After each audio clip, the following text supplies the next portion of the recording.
في جلستين الصباح in the two papers this morning, we talked about some of the democracy-related defects in the international arena. As for now, we will discuss and talk about some of these defects related to democracy in the Palestinian situation. I would say the following, that after I heard the papers of the four speakers, I would like to note that the distortions that are taking place in Palestine and chaos and in democracy, whether in the concept or the practice of it, we would like to talk about this subject. Complex prospects of democracy in Palestine. The four speakers are Dr. George Jakaman, well known from Gaza University. In the Faculty of Literature for a while, and we worked together in Muwatin organization. He just gave me some info. Yes, fellowship with Muwatin organization. So George Jakaman was a fellow at Muwatin, and he was its director general up until there was a gift presented from Guzet and Muwatin, Gaza University and Muwatin. Also, Dr. Tawfiq Haddad will talk about how neoliberalism impacted the prospects of democracy in Palestine. This title is very important. The title of his book, Palestine Limited, both geographically and also as a limited liability anyway. And also Professor Peter Lagerqvist, he is an author and has a master's degree from Oxford University in contemporary history and also in sociocultural anthropology from New York. That's yes, has received. And also Dr. Azmi Al-Shuaibi, who will be the last speaker, also was his fellow or co-fellow with him, and he served with Palestinian Legislative Council until 2006. Now we start with the first paper with Dr. George Jakaman, the absent question in the current Palestinian situation. The absent question in the current Palestinian situation. This is the title of the first paper of this session number 2, or of session 2.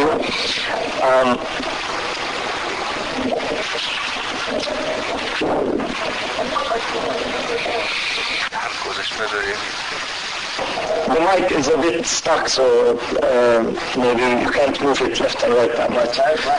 There is one central question which is absent from the public debate in the Palestinian current situation. And it is a question which appears very clearly and strongly through negatively answering very urgent matters or demands in the public sphere in the past several years. But I will go back to that question in a while. But before that, let me illustrate how this question is established. This absent question is established from a negative answer. And it emanates from an number of other questions related to central issues. I would like to note the following three things. Need to enter the internal division, two, the need to rebuild the Palestinian Liberation Organization, and three, the need to separate the Palestinian Authority from the PLO. Because its restructuring will include an actual representation for the Palestinian diaspora, but the PA is more related to the inside, meaning the West Bank and Gaza Strip. That's why we must ask the following question: what is meant by the ending of internal division? And if the aim is to implement the official document which was signed by both parties in order to end the division, meaning the Cairo Agreement of May 2001, it includes main items that are very vital, and the first accord was in Cairo in March 2005.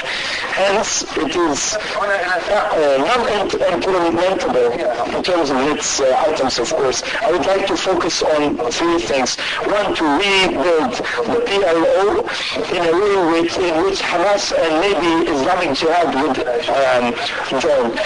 But even if elections were held abroad or some kind of agreement takes place, and even if possible privatization, what would be the stance of Israel and the US and other and European and Arabic countries? They would consider the PLO to go back to being, between brackets, terrorist, and we wouldn't be surprised if Israel renounces its recognition of the PLO, and we could also expect that the US Congress would close the office of the PLO in Washington and stop supporting Palestine. Point number two, the rebuilding of the security services and integration of Hamas elements in it. It is clear that this is not possible or attainable in the West Bank, and Hamas would not accept that the restructuring of security services would be only in Gaza. So we can go back to this point. Point number three. In relation to, to conduct free and fair elections in the Palestinian Legislative Council. Is there any guarantee that Israel would not arrest Hamas candidates in the West Bank before the elections or after them, like what happened in the elections of 2006? In addition to the need to allow Israel to, the need for Israel to allow elections in Jerusalem as done in the past under other political circumstances. This would or could lead to the prevention of doing any elections, and Jerusalem might not be included in it. So I would not like to over-elaborate, if you may, but one of the previous agreements or accords of the Cairo Agreement in 2006 has mentioned various aspects and details, in addition to the 2001 agreement and other agreements which consider that communication with the enemy would be considered treason. I do not want to start by being pessimistic. I am not pessimistic at all, but my main point is that despite the importance of ending the internal division and the great intention to do that, I see that the ending of the division is not an urgent or prioritized subject now. It's not a subject of priority at this point.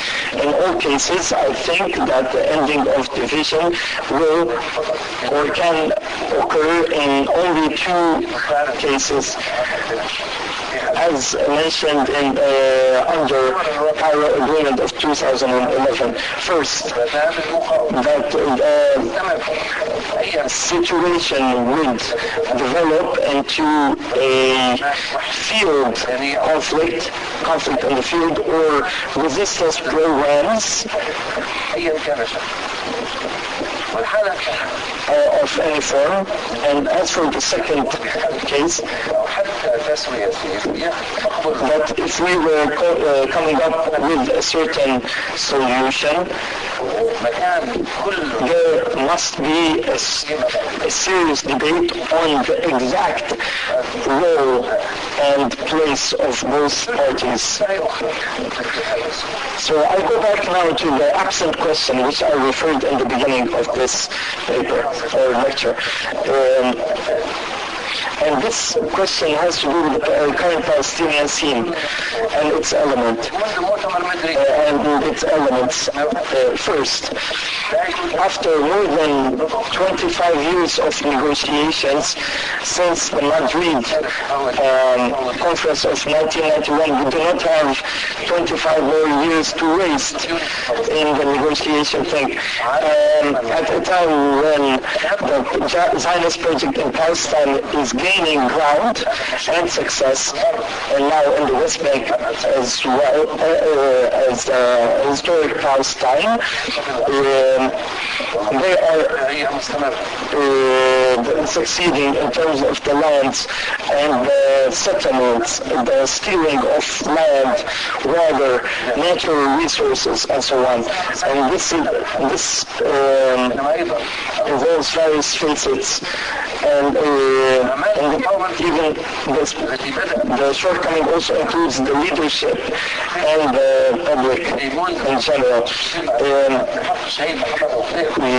The individual resistance activities, which started in the summer of 2014 when there was the killing of Muhammad Abu Khdir with cold blood, are still ongoing. And these individual resistance activities are a way to express the general discontent. And this situation could continue politically and on a day-to-day basis even. It seems that there are some contradictions in this scene, and it is not by coincidence that in certain situations this anger would be directed to another direction. So, for example, in Ramallah, especially, we have seen several occasions of destroying restaurants, and especially the plush restaurants. Yes, this is a class conflict, which goes hand in hand with the individual resistance activities, and they see it as a way to face the opponent from inside. But the patrimony is not a handful of soil, as Fanon once said. Second, this hidden conflict is added to the individual resistance. In such a scene, we see the buildings being erected, towers being raised, banks giving loans for owning apartments, consumption-related conflicts. All of these were not seen 2 decades ago. So now people are indebted to banks, that is, they got loans to pay to the banks, and they are very afraid of instability. And the big capitalists who invest large amounts of money to promote, between brackets, stability. And these are buildings, or there are buildings which are all full of glass, and we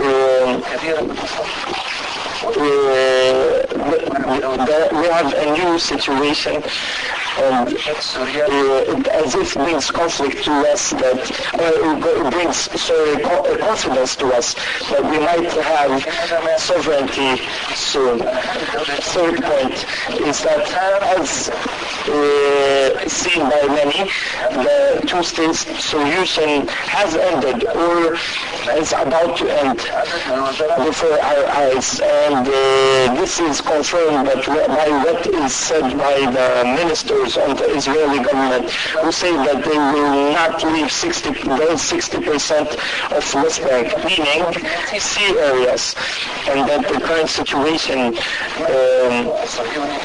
is the best from their point of view. And these right-wing Israeli ministers do not want any political solution. This is an apartheid situation or system in which there are independent separate roads for settlers, an independent legal system related to military orders. They have huge portions of water, much more than the Palestinians, and there is a geographic division and lack of continuity or geographic continuity between the various areas of Palestine,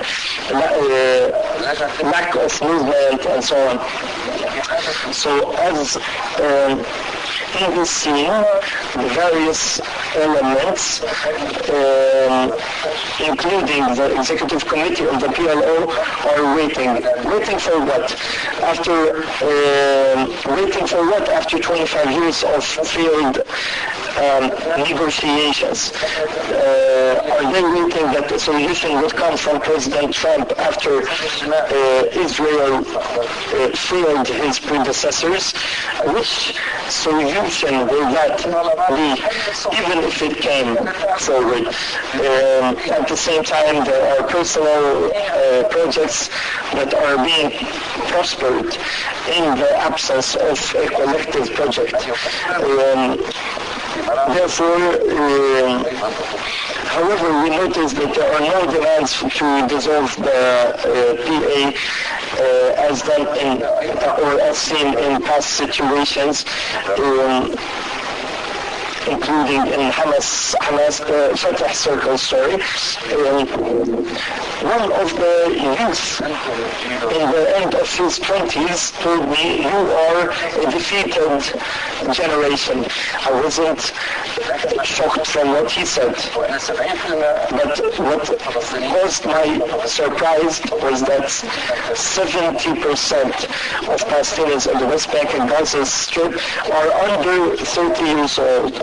And there was no, in the past, we have not seen any case in historic Palestine or in the history of the Arab peoples that such acceptance of defeat and injustice would take place.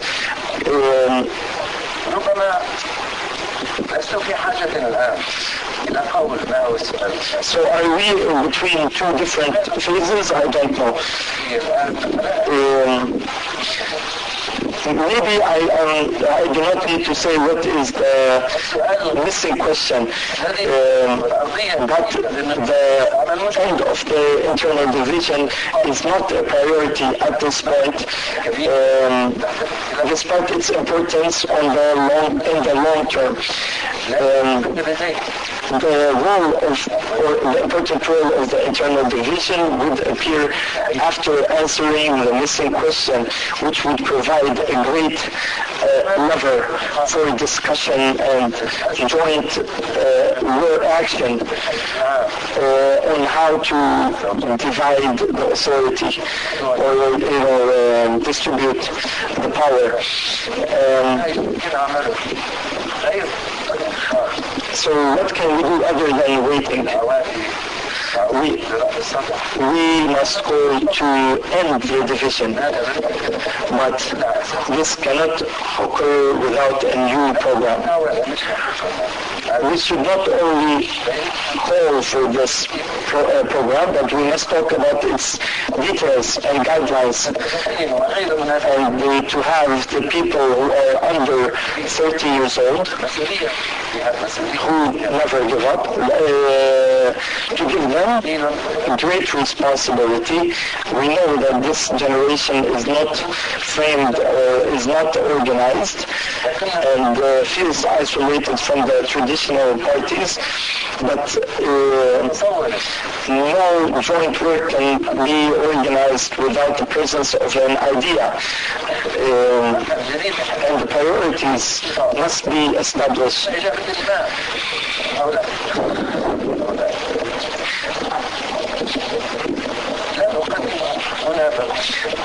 I do not want to present a detailed program here, and this does not involve only one person, but I would like to suggest a simple point which can help us in this debate and discussion. And I would like to start with this question. Amidst the absence of an acceptable solution for the Palestinians, and amidst the closed scope in the horizon, what is the strategic value of or strategic balance of Palestinians under occupation, and how can we enforce that? What I call the strategic balance for Palestinians under occupation is that we have people on their land, and that people have already become half the population of historic Palestine. If this were not the case, the Palestinian cause would have ended, because the Zionist project wants the land without the people. This is a real crisis for them that they do not find any solution for. They might want to do another Nakba against us, but that would not be easy to attain for several reasons. And that would also lead to regional repercussions, and the resistance could be spread to other Arab countries, which will further complicate the area. Despite the fact that the PLO was domesticated and was put under occupation as a limited self-governance authority, what can we do with this silent balance or ineffective balance? We must leave the state of stagnation, and we must start with tackling issues which have to do with the day-to-day lives of people. Some of these issues have indirect political aspects, and some of them have direct political aspects, such as the water crisis, which has been haunting many. This is a great problem, as well as the stolen water that is stolen from the underground water of the West Bank. There are other problems that have to do with Palestinian citizens, such as health insurance and the medical mistakes in governmental all hospitals in Palestine, social security, and that the government does not know its responsibility related to supporting the fees of studies in universities. These are just examples. We have seen how the strike of teachers and the subject of social welfare have made some progress and achievements. And this could take various forms. It is also important to build associations and it is not possible for the PA to do strikes against itself, such as what happened with the teachers' strike, since the teachers represent the PA, sorry. So they are not independent from the PA, they are a part of them. We see that some of the ineffective political parties have a chance or an opportunity to rebuild themselves around these subjects through new young leaders who can have some insight for the future and can bring a better future. All of these tasks or social tasks will receive support externally as humanitarian rights, because many of these rights are violated by the occupation's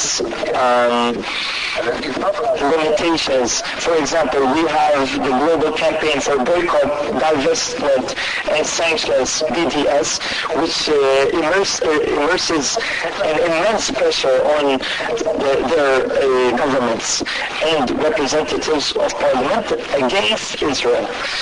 And Israel sees that as a strategic danger and has established a whole ministry to stand up against it, the BDS, but nothing happened. And this state of waiting has not ended. And the role of the warehouse has still not been locked. Here we have another absent question. Will the rules of that warehouse or storage be hit? Okay, thank you very much, Dr. George.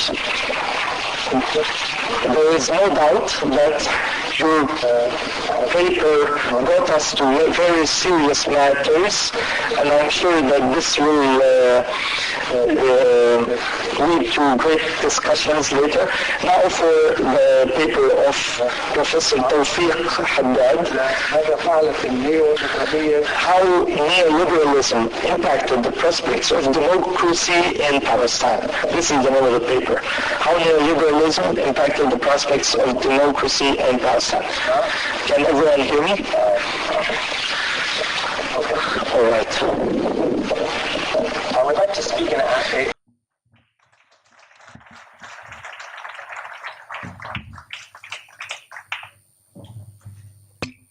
شكرا دكتور جورج. يعني لا شك انه انتقلنا بورقتك الى للجد، خلينا اقولها بتعبير. فانا متاكد انه حيكون هناك نقاش غني وايجابي حول هذا الموضوع. ننتقل الان الى مداخله الاستاذ توفيق حداد. زي ما قلنا هي ستتعرض إلى ماذا فعلت النيوليبرالية بفلسطين بالتحديد. تفضل.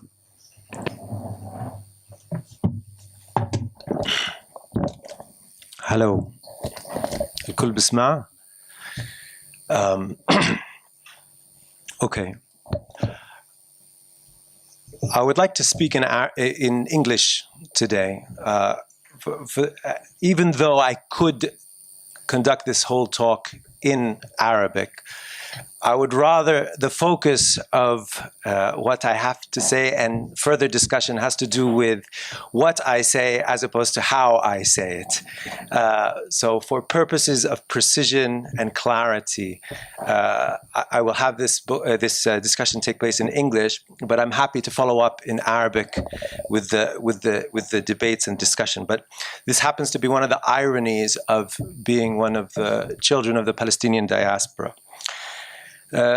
Second thing I wanted to say before I actually start is that this talk is largely focused on the conclusions reached in my book, which Dr. Aker mentioned, Palestine Ltd, Neoliberalism and Nationalism in the Occupied Territory, which is currently under consideration for translation at the Institute for Palestine Studies.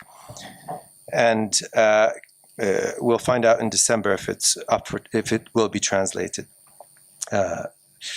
Today I'd like to speak about three basic elements. And I'll try and speak slowly so the translator can understand what I'm speaking, because I think a lot of what I say has a lot of relevance what's happening in Palestine, but you can be the judge of that. Certainly the issue of neoliberalism. The first thing I'd like to address is what is neoliberalism, both as a theory, as a set of policies, and a set of practices. Second aspect I'd like to address is why is neoliberalism and neoliberal ideas undemocratic? And the third aspect I'd like to look into is how it applies to the case of Palestine. So part one, there is no holy Bible of neoliberal thought. It comes from different theoretical, academic, economic, libertarian, neoclassical traditions, intellectually. But what differentiates neoliberalism from classical liberalism is that classical liberalism, the basic belief in free market economics and trade, was forced to concede in the 1920s and 30s to the need for the existence of the state and the intervention of the state. If markets and profits and capital were given power to do what they want, where they want, when they want, it led to excesses that destroy the entire world economy, that led to war, massive destruction, etc. So in the 20s and 30s, there was a compromise that was forced to come together where even liberalism was forced to come to some compromise and understand that there needed to be a regulation and there needed to be a balance between the power of capital and the power of labor. The neoliberals rejected this compromise, and they believed the answer was not regulation or more state involvement in markets, but the radical use of markets to solve problems. Thus, the answer for economic growth was not just more markets and more power given over to capital. It could solve economic problems, but it also had the potential to solve social and political problems. And therefore, the answer and the question was to facilitate capital, to facilitate its movement, to create markets, to create a profit, to bring out a profit incentive for every potential form of human activity so that the market solves human need, not states. That's the basic principle, and that's what differentiates liberalism from neoliberalism. In the end, it was about rolling back the state and allowing capital to be dominant over labor. That's the theory of neoliberalism. When it comes to policy, there have been three main historical periods where neoliberalism has come to evolve.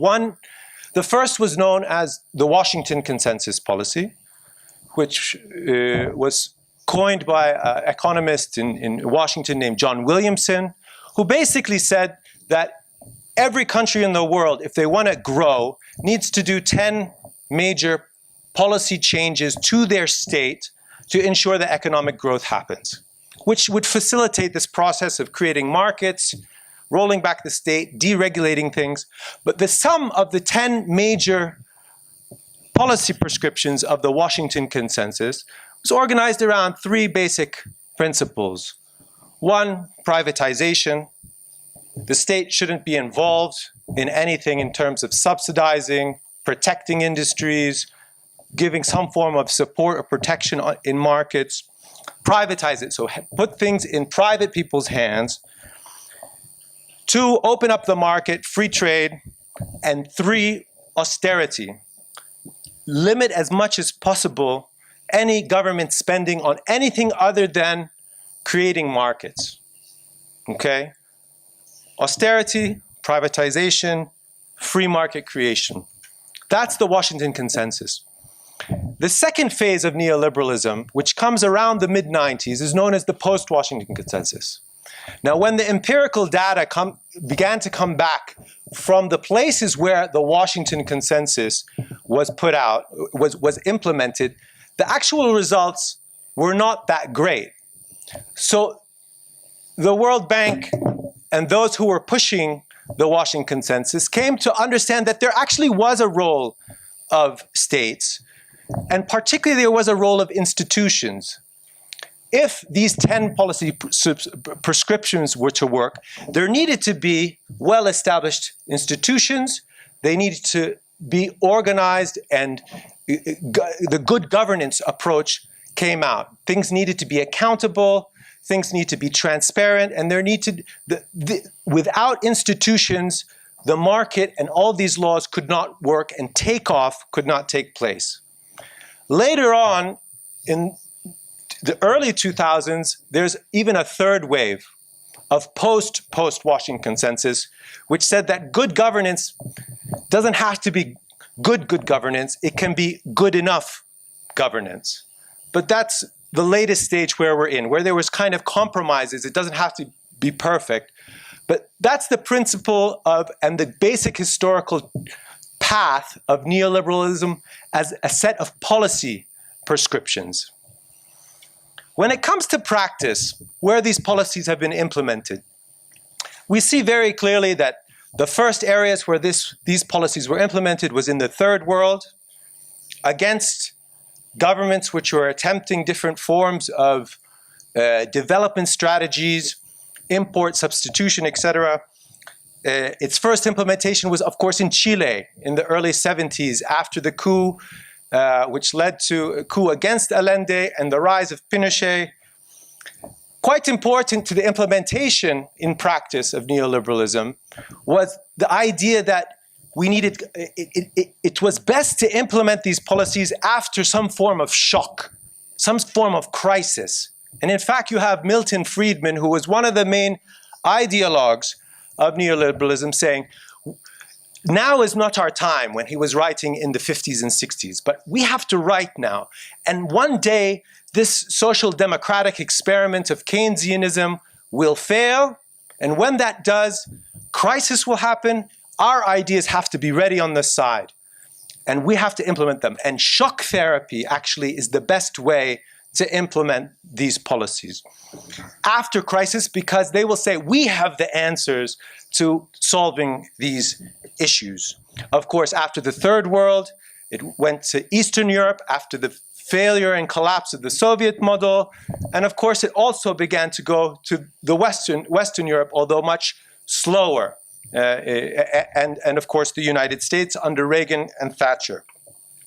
And it led in all cases to hollowing out of democratic processes, much more rapid environmental destruction, deregulation on a wide scale, increased inequalities on all fault lines of separation, whether it was on racial categories, of course, class, gender, immigration, migrant divisions, etc., heightened securitization, the urban differentiation between the haves and have-nots, and the rise of populist movements who are trying to find answers. But perhaps most important here about neoliberalism and the rollback of the state is that it was interested in eliminating the middle level where development can take place. Policy should come from either up high and the accepting of the Washington Consensus, World Trade Organization rules, World Bank rules, IMF rules, or on local level. But on the national level, the intermediate level, where it's possible to organize and coordinate economic strategies across sectors in a geographical territory, this was no. Neoliberalism attacked the state as the central tier between the international and the local. Obviously, this will have very important effects on the question of Palestine. Second most important thing it did was it said economic activity must be organized around a profit motive as opposed to one organized around solving the problems of human need. If economic activity is organized around profit, then the interest of those is one of self-protection, making as much money as possible. Whereas human needs has a whole different set of how you would organize that socially and politically. That's part one. What is neoliberalism? Now, what makes this undemocratic? Perhaps a lot of what I've said already gives implications of the undemocratic nature of this set of policies. Of course, it is based upon a set of pre-assumptions that man is a rational choice individual, that he is motivated by utility self-maximization, that the principle of cooperation and sharing is not important or intrinsic to him or his life. Of course, it also has the assumption that this system tends towards equilibrium and doesn't lead to excess or crisis. It also assumes that nobody would attempt to manipulate the rules of the game, as though everybody is fair and equal in a marketplace, and no one has any desire to change those rules or bend them in one way or another. And it also ignores that market interactions, the basis of economic activity, are socially realized between different actors with different sets of interests, between workers and bosses, men and women, different classes, and that there may indeed be different interests and certainly different historical trajectories to the paths of each one of these sets of groups. Insofar as market interactions are socially realized, we come to see how neoliberalism essentially ignores power asymmetries. It ignores the conditions which led to power asymmetries, and it allows for those with power to consolidate and strengthen their positioning, while at the same time removing from public oversight the potential to rebel against it. Okay? And this is how fundamentally it is undemocratic. Here fundamentally, when we look at it from a state level, I go back to the policies of Ha-Joon Chang, who is a Cambridge economist, an economist of history, who wrote a very important book called Kicking Away the Ladder, in which he basically said neoliberal policies, which have been advocated by the World Bank and IMF, essentially seek to kick away the ladder of third world countries or other countries. Every country in the West which developed advanced industrial capitalism and post-industrial capitalism went through periods where they actually protected their infant industries. And the government was heavily involved in the marketplace to ensure certain protections.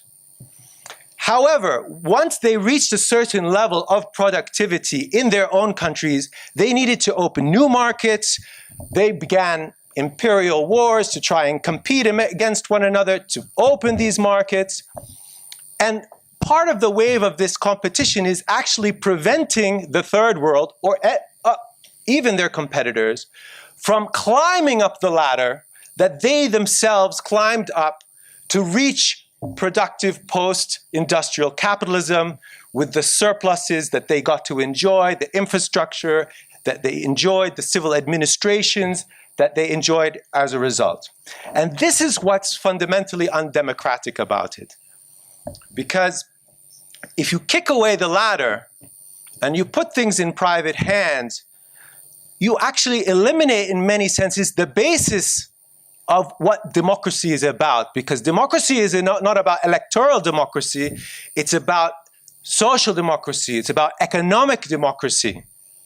And how is that possible if you don't have assets that are controlled by a state, but all your assets are actually controlled by individuals or even private companies and international companies? Okay? So it becomes structurally impossible to have democracy, even if you have institutional electoral democracy. Now, the final part of what I'd like to speak about today is how these ideas apply to Palestine. The whole book is about that. It's quite complicated, and I don't want to simplify too much what I'm saying today, because it's a very delicate process of how these ideas apply here. And there are different actors who embody neoliberal politics, from the international funders to Israel itself, to the Palestinian Authority, and all the downstream effects of that, and the power asymmetries and the differences that have occurred over 20 years of the implementation of these policies.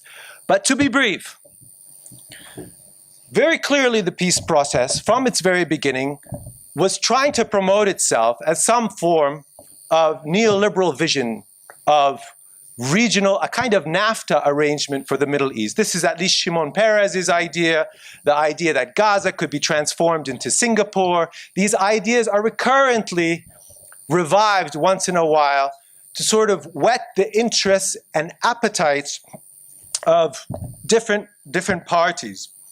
But to be more specific, there were actually, as I said, neoliberalism doesn't come from the sky. It's only implemented through real actors with real powers and real power differentials between them and other actors.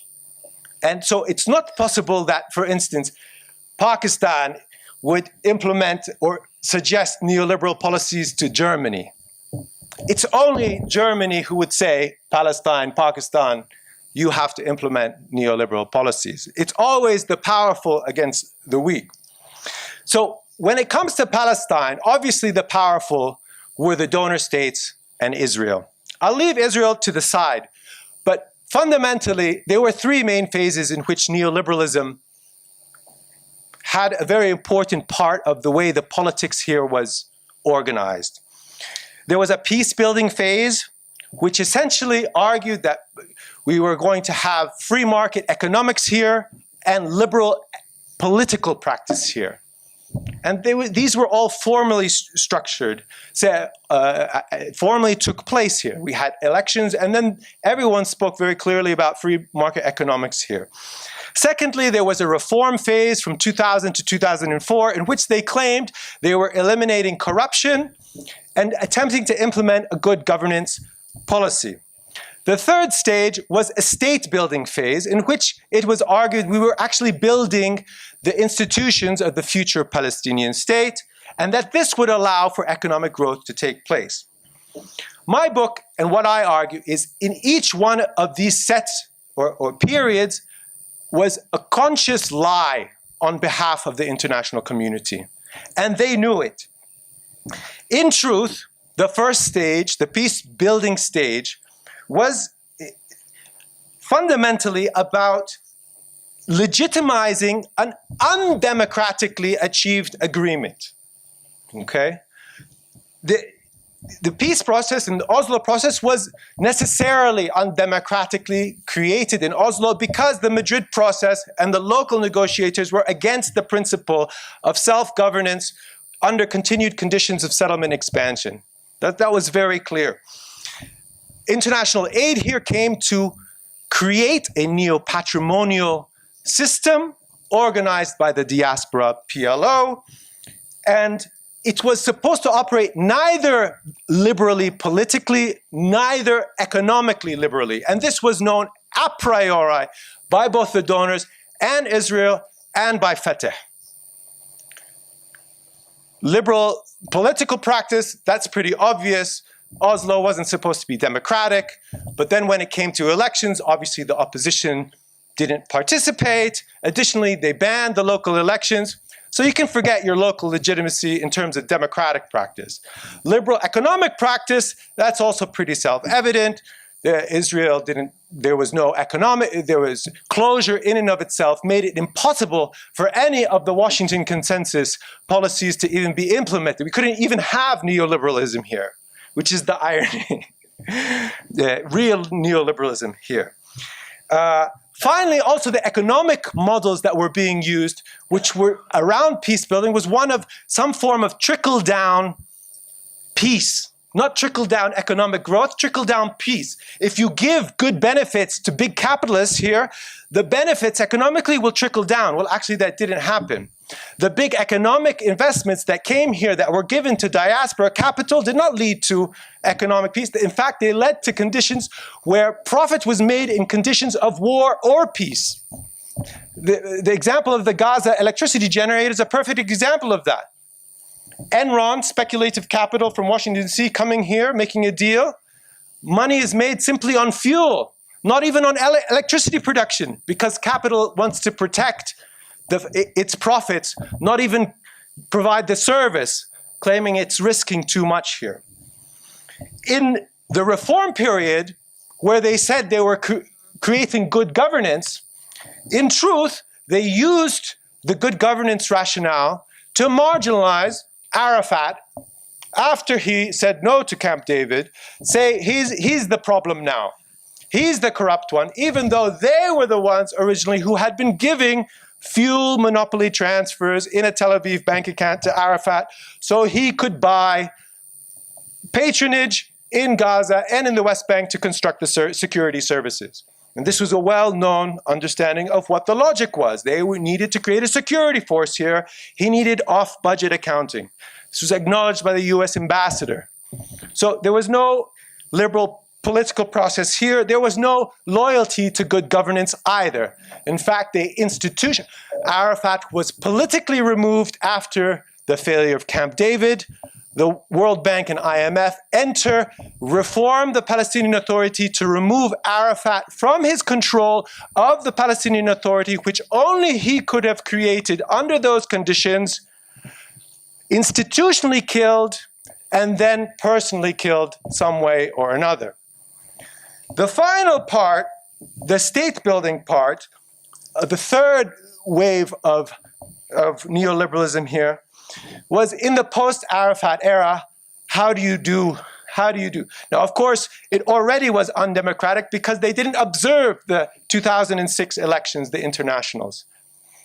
But they doubled the amount of money that was coming to the West Bank Authority, thereby consolidating an undemocratic practice, in fact, creating two different sets of institutions with two different sets of strategy, turning these policies into a colonial divide and rule set of policies, and then state building, the creation of these state building institutions. They don't just hang out there waiting for one day when we'll have independence.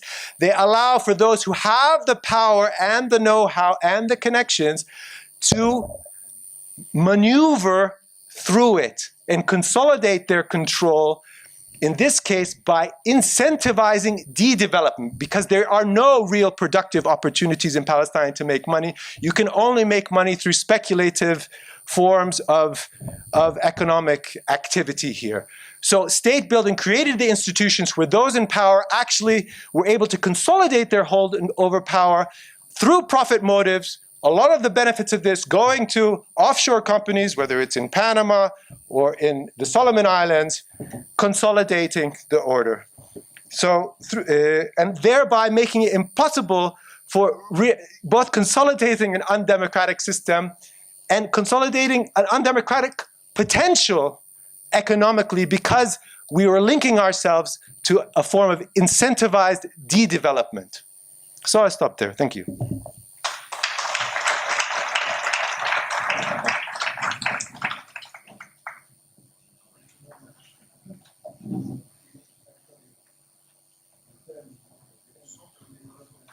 Sorry. What I want to say is that the last few words he mentioned about de-development, I think this is the key issue in all what's happening to understand what's going on. Thank you. Now we move to our third speaker, Mr. Peter Langerquist. Please, the floor is yours.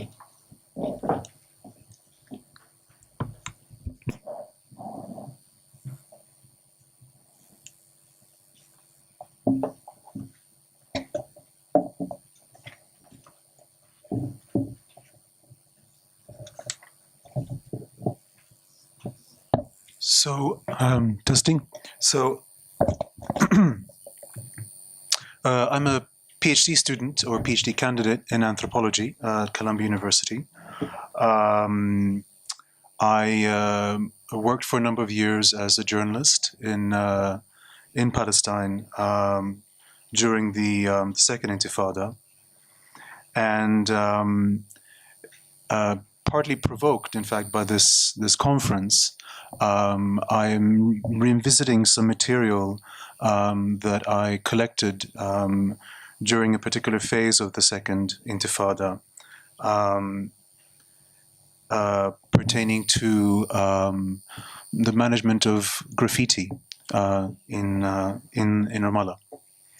And the provocation was to, as put by the terms of the call for papers for this conference, to think what many may consider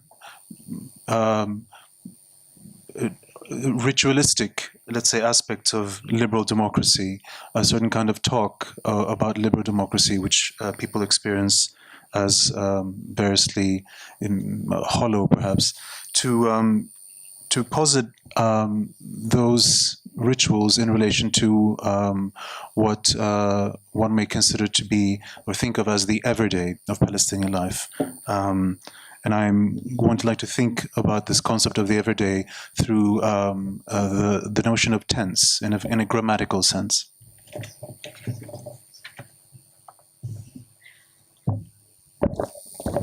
So, in March 2005, 4 months after the death of Yasser Arafat, his successor Mahmoud Abbas ordered a large-scale cleaning of street fronts in Ramallah and other West Bank cities, with explicit instructions to remove graffiti and martyrs posters from the city's walls.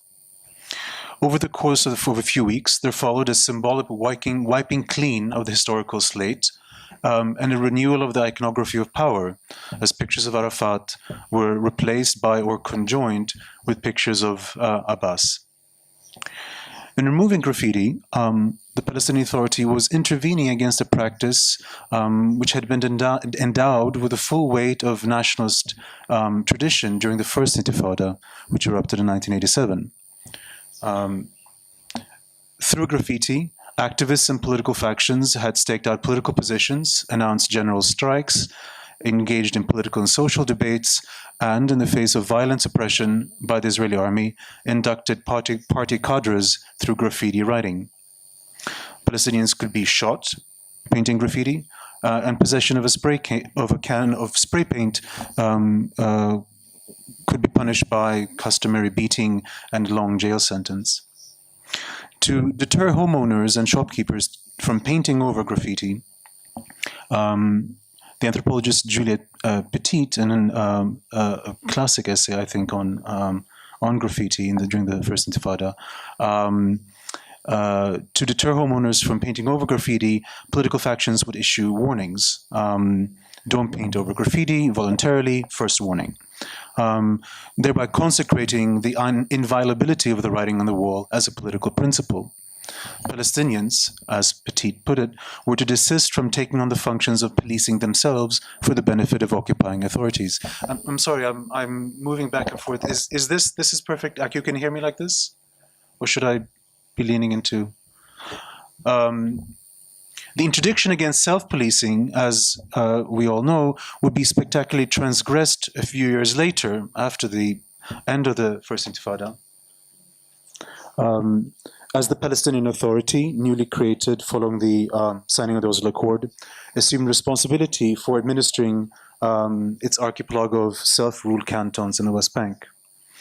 But when popular discontent with the Oslo Accords finally boiled over, Yasser Arafat resisted pressure to squash the uprising.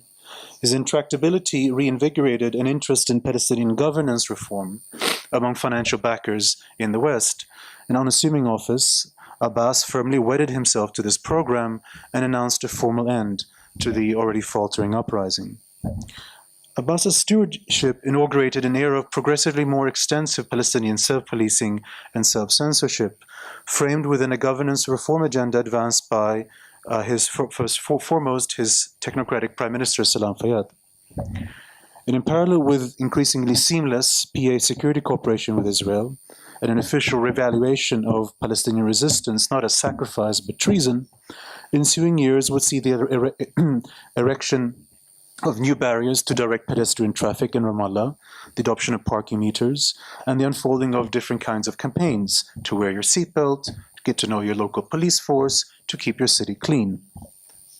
Repositioning nationalist speech as dirty, and thus via Mary Douglas's classic anthropological formulation as language out of place, Abbas's edict, in other words, literalized a creeping sanitation of national speech and discourse. Now, the unwriting of Ramallah streets in 2005 is a peculiar kind of event to return to, although it briefly cast in relief a dramatic historical transformation, the erasure of what was once considered unerasable. Nothing appeared to have shifted in the moment itself. One is more inclined to read it as a kind of a punctuation mark, consolidating a historical kind of interregnum in which things had been unfolding. And as far as I know, and I would be interested to hear comments and recollections by you, it sparked no significant national debate. It was in many respects, in fact, a non-event.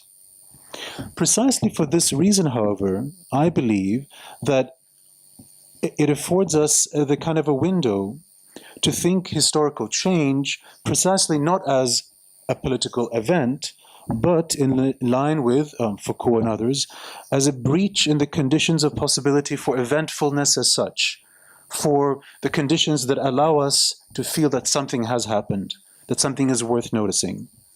And by extension, a shift in our understanding of what is political and what is not political. And this shift, I will argue, we can also think of as a making of a new kind of everyday, a concept which, as you might intuit, mediates between the notions of event and structure. Now, as I mentioned, I was working as a journalist in the West Bank at the time in 2005. And I went to interview the governor of Ramallah. The governor's office had been charged with implementing the cleaning project. What struck me at first was this sort of a kind of a caution in his, a cautiousness in his sort of interaction with me. He told me that his office had consulted with representatives of the main political factions in the West Bank before embarking on the cleaning project. And in the same breath, however, he also began talking about a different kind of future in which that kind of intermediary consultation wouldn't be necessary anymore. There were plans, he said, for the erection of 15 public billboards in Ramallah, on which future street writings could be afforded an officially sanctioned space. We want to organize the graffiti in the city, he said. Sorry, I just noticed, could you advance the images a little bit? Yeah, so just...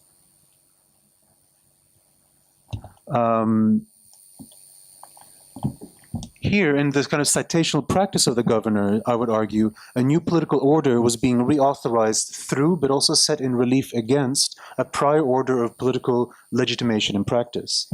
Implicit in this new dispensation was a formally articulated relationship between the proto-state and Palestinian society as civil society, a sphere cultivated by the state and speaking through and to the state.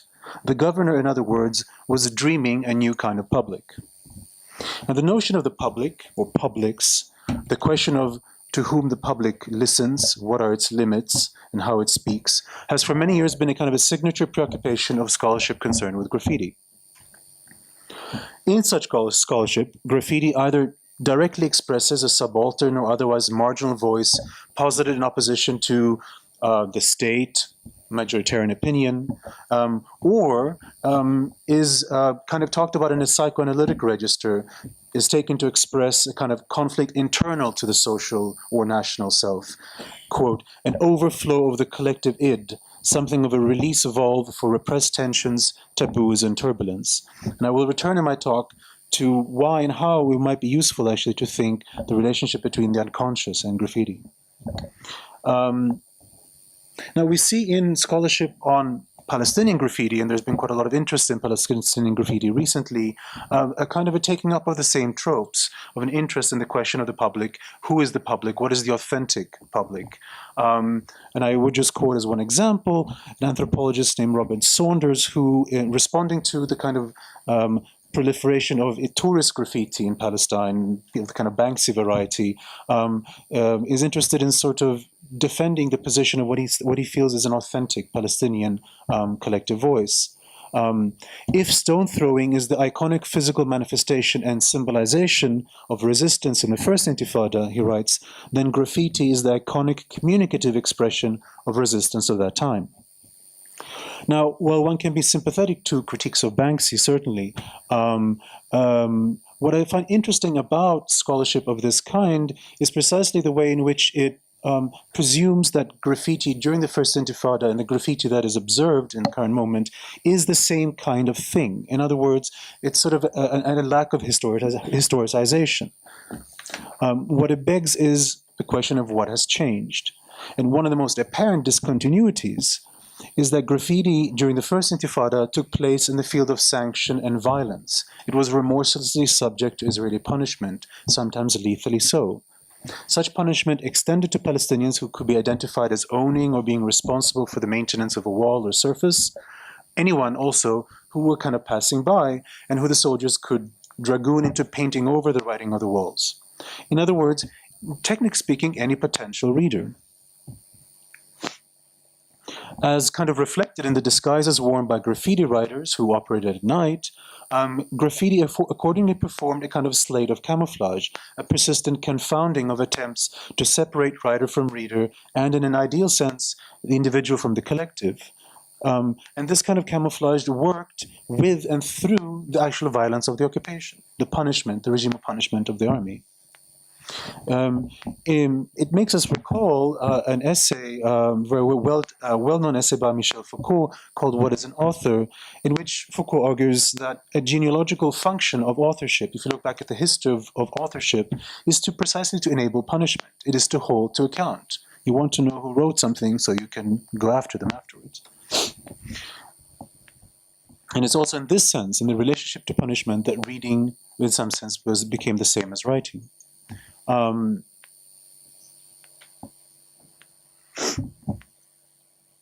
of the kind of the reflections of this kind of shift in what it then changed after the First Intifada is that whereas during the First Intifada, because graffiti was continuously repainted over, people encounter graffiti as a kind of, what Petit says, hastily written, fleeting, fragmentary images.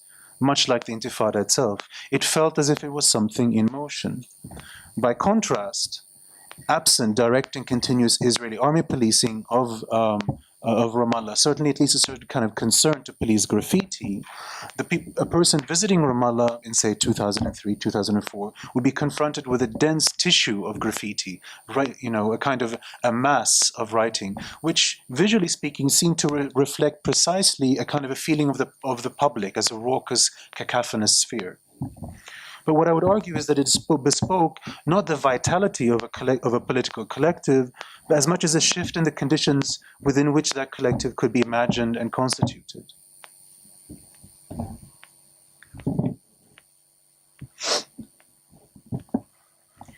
The shift, I think, the sort of issue at hand is not only to do with how recognizably liberal categories like the sovereign autonomous individual or civil society are reproduced in scholarship about graffiti, including Palestinian graffiti.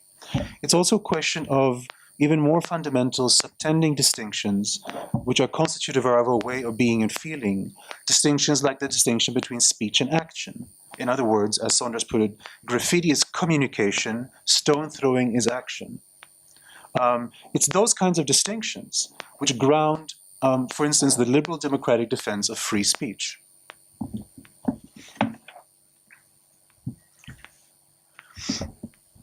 The anthropologist Laurie Allen, who I knew while she was doing research here, in her work on martyrs' posters and funerals in Palestine during the Second Intifada, talks about a gap between nationalist form and content of popular desire, where political potentials are suspended between surface slogans and the depths of people's recognition of catchphrase vacuity.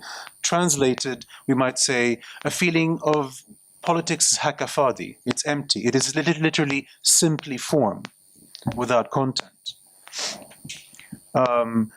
But what interests me about that kind of understanding of graffiti is precisely the notion that one can separate out content from form, because that is, I think, is the question that is posed by, the graffiti of the first Intifada.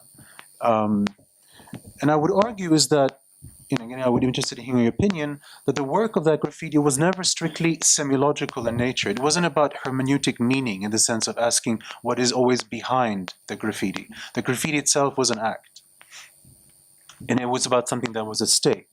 And in that sense, I think we can see something has changed internally. A few weeks ago, I interviewed a local graffiti artist in Ramallah,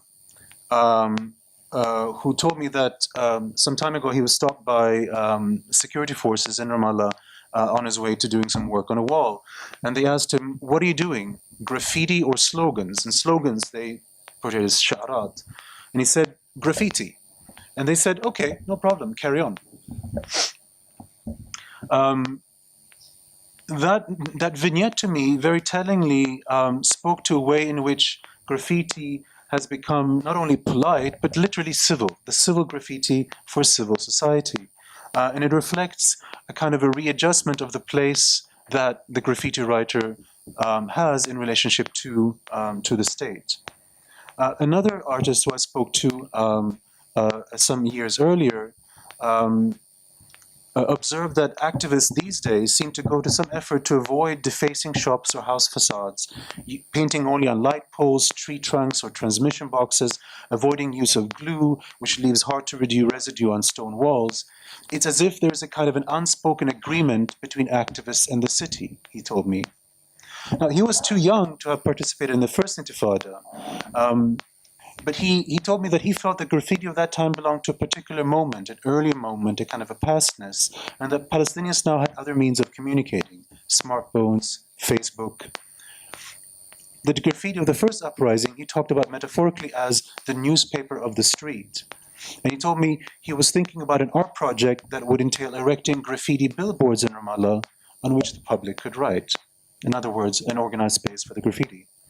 In other words, the private artist, not only the private artist, but not only the private citizen, but the private artist, who would, in a kind of a liberal imaginary, stand above society in a position of critique, had come to inhabit what had been in 2005 the dream of the state, what the governor of Ramallah had told me. And the governor was not the only one to have this idea of graffiti billboards. A few years ago, Can you scroll fast forward a bit? I'm sorry, I've lost track of the fact of the images. If you move through again, and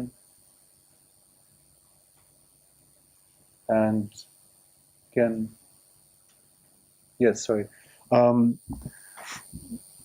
few years ago, the Ramallah municipality erected its first public billboards in the old city of Ramallah, precisely for the purpose of giving the public a space to write. We might say, taking a cue from the title of this conference, that a certain kind of public square had finally arrived. But the point of tracing the life of the fantasy of the public square as the fantasy of a liberal democracy is, I think, precisely to argue that it was always already there, that it is imminent to a certain kind of everyday life world. The fact that it is not actual doesn't mean that it's not real. I don't know if I have any time. I would like to have a few more pages to go through, but can I continue? Okay.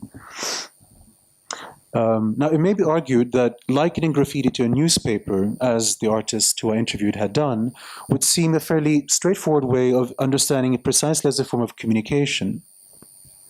What strikes me, however, if you're reading back to conversations that Petite had with her friends during the first Intifada, is that her friends were also talking about graffiti in relationship to the idea of a newspaper. But what was interesting to me is that they were what they were talking about in the vein of talking in the same moment that they talked about the newspaper was the newspaper not as a thing but as a way of reading, a kind of movement. As one interlocutor told Petite, it's kind of like reading a newspaper. As I walk to the main road, I scan the walls quickly to see what is newly written. And in her interviews and in material from this time, the tropes of action, of movement constantly reemerge. You didn't stand around reading graffiti, you read it in passing, often from a car. A writer and a scholar explained that he paid particular attention to graffiti as he rode in the shared taxi in the mornings. I would like to develop now this sort of a relationship between the question of movement and the everyday that it prefaces my talk. And I'd like to go back to a figure who is a foundational figure in anthropology. Sorry, Peter. Yeah. If you conclude, and then maybe during the discussion, okay, we can take it further.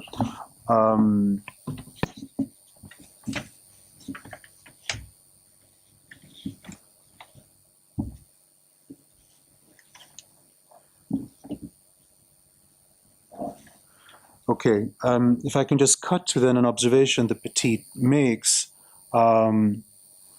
She recalls from the time, she says, the sheer ubiquitousness of graffiti made it difficult to avoid.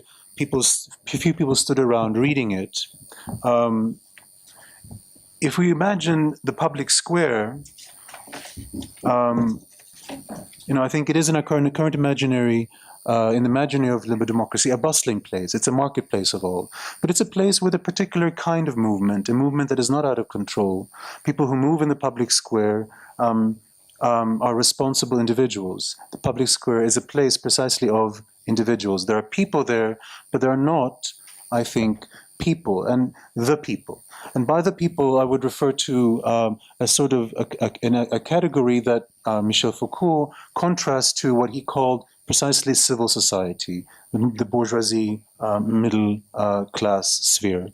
To him, the people are precisely the mob, the crowd, a kind of a potential insurrectionary crowd, which in the case of, say, a market society, would instead of buying, say, food supplies, seize grain supplies in the market if they were hungry.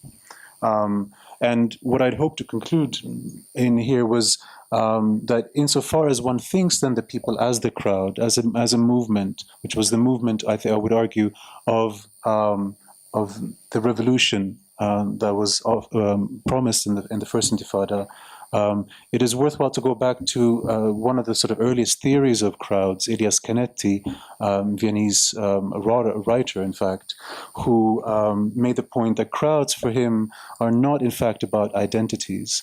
Crowds are literally actions. They're movements in the making. and they are, insofar as they are doings, precisely a tense or a movement hiding inside the everyday. Sorry for going over time. Thank you very much, Peter, for this really very, very interesting topic you have chosen.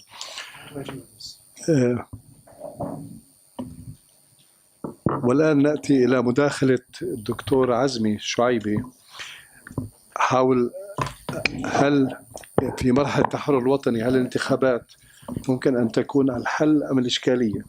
وبدي أقترح نجيب متحدث خامس بيقول طالما أننا في مرحلة بناء الدولة فالحل هو في الانتخابات.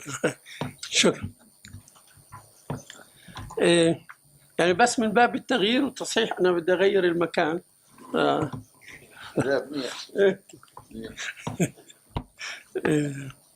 طب بالتأكيد طبعا بعد هذه الجلسات الطويلة صعب يعني خلينا أسميه التفاعل الضروري، ولكن لأنه مداخلتي صغيرة ومداخلتي محددة وفي قضية واحدة يمكن هذا يسهل عليكم القدرة على الجلوس إلى نهاية النقاش. بالتأكيد أنا مش هحكي عن أهمية الانتخابات في النظام الديمقراطي، هذا موضوع مش موضوع. Regarding that in the face of national liberation, elections could be a solution or an obstacle. Since we are in the process of state building, so the solution must be in elections maybe. Out of change and rectification, I want to make some alterations on my initially prepared presentation. For sure, after all these long sessions, elaborate sessions, it is difficult to call it the necessary interaction, but because my presentation is short and specific, so that you can be patient to end the discussion.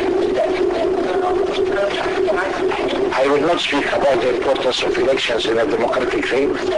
This is something which is not subject for discussion. It's taken for granted for sure in terms of principle. And we are not going to delve into the purposes of elections because there are different versions. Of course, we're speaking about general elections of a political nature. But sometimes the objections are not clear in the byproduct.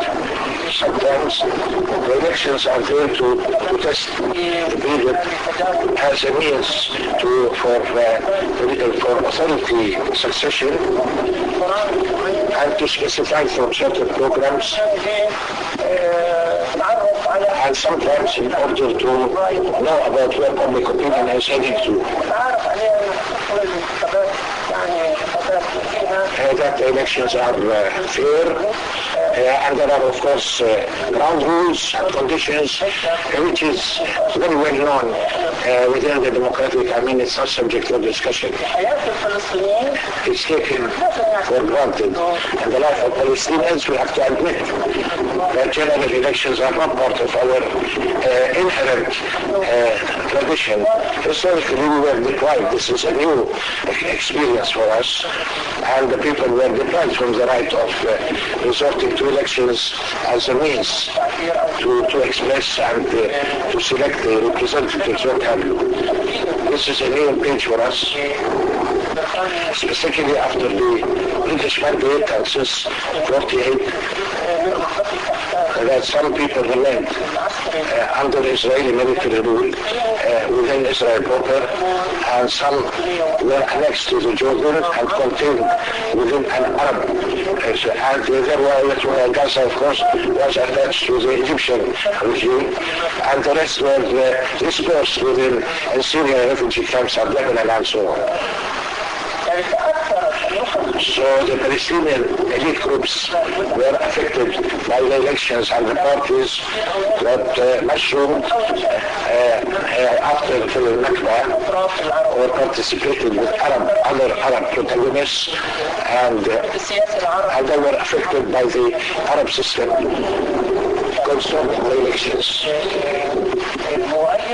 whether it is supportive or opposing to the regime. And I may say that the contemporary phase of the Palestinians, that we can depend on the principle that we refer to it as the contemporary theme, the formation of the PLO as a vehicle for the first time, that the Palestinians try to take over and exercise their right in exercising, speaking for themselves, whether through the PLO, regardless of how they started the formation since 1964 within the Arab League. But we know that after the collapse of the neighboring regimes and Israel's control of the rest of Palestine, mandatory Palestine, that all the Palestinian people became more or less under Israeli occupation. And there was the project for Palestinian resistance, and it has expanded after 67, and 68, 69, they sort of accepted the different factions headed by Fatah and Arafat in order to assume the leadership of the PLO with the blessing and acceptance of the Arabs. Because they were defeated, they had been beaten up badly, and the Egyptians have contributed for the first time to give way for a leadership framework for the Palestinians that is elected from the PLC, that there was an executive committee, also by influence by the Arab League, but for the first time the PLO as leadership controls the PLO and the executive committee. And the formation of this was based on internal consensus among Palestinian factions, on the basis that the number of factions and its extensions and its impact on the leadership of the Arabs and the gatheredness in front of the and the framework in which this was accepted. That it was based on consensual kind of accord. Trying to find rooting ground, in other words. Then official adoption within the PLO framework that the elections of the PNC would happen wherever this was possible. But all the PNC sessions which were held depended that the PLO is a national front overall, and that the elections is a principle. But within it is possible to hold such meetings to elect. But the formula that was consensual by the factions, it became like, rationing the distribution, and we knew exactly what allocations went to each party, and in the form that it was to empower the factions symbolically, because the official representatives within the executive committee, but the rest is personalities, notables that are representative of sectors and popular organizations, what have you. But there was a lining up in a broad sense, and in most cases they took into consideration their loyalty to this faction or that faction, their affiliation.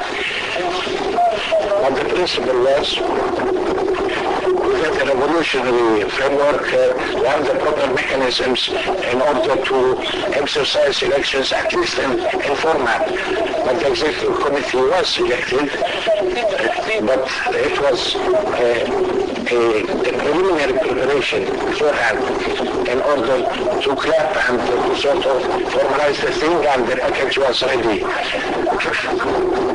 This framework lasted, survived for all factions until 88. it used there would be somebody would feel cross internal conflicts here and there, bickerings, but nobody from all the factions deviated from the principle and commitment to have preliminary elections and to have a consensual accord and allocation of each one's share, and they try in a different framework. Where also this interim role of the election, and then we know how the reconciliations took place and the reformulation of the PLO. The institutions that were under the executive committee, there was a hypothesis that Fatah, which was the leading, that if we get 50% of our share, then we have no problem with others to share the rest. But he accepted the representative status of all, without exception. Even if it was informal, even if it is sort of affiliated with a certain country, no matter how marginal, but he wanted to be inclusive in order to take decision. That this is not an impediment to have, the more the merrier, so to speak. But this approach continued. The new PNC, that the Secretary General, members of the Executive Committee, the Speaker of the PNC, and they select the new members and what have you, and to take into consideration to one way or another within this context. This situation prevailed. It was the acceptable form until there was the Oslo Accord. The Accord itself required an interim period where gradually the powers would come to the PA, and there was an interest of the PLO that this will be based on election and not appointment. So the idea to have an executive committee that is, and Arafat and the negotiating team was the idea. That matters became complicated to implement the accord on the ground, maybe to exercise a Palestinian state through having the fait accompli and to have an elected parliament and the government and an elected body. I may say that the Israeli party had a different point of view. There was some food. What happened is that the PLO was the first authority as a government by consensus. And it was formed without the elections. The government was formed before. And all the factions that have accepted those accords. And after this was formed and set the ground for the elections by negotiating on the issue of elections came after the declaration of principles, and President Arafat used to offer any faction that accepts is welcome to participate in the authority. So this is done by consensus, as I said. And when the accord was done on the election law, bylaws, the PLO had interested in order to expand the membership of the council, and that the president has the right of legislating and monitoring. Anyway, this was the first experience among Palestinians in '96 to conduct direct political things. In order for the Palestinian people that will be under the responsibility of the PA in the West Bank and Gaza Strip, including East Jerusalem, where there are other complicated details, but they also participated in the elections, and there were members elected for Jerusalem. And there was an election committee. There was some boycott. But the result of the election formed a council, and the government was formed regardless of the outcome of the elections. They did not use the elections of '96 as a gateway, so the government was formed regardless of the outcome of the elections, and it was formed also as a front with manufacturers and additional elements entered joined in Communist Party and in the government, although they did not participate in elections, but still entered the government. And the members of the PLC had the monitoring and legislating role. They exercised as monitoring over the performance of the government, and they used to change all the alliances and groupings, but in the general context, the PLO is holding the authority through the president, who insisted that he combines heading the PA as well as the PLO in order to boost up his legitimacy, and they went to the direct elections.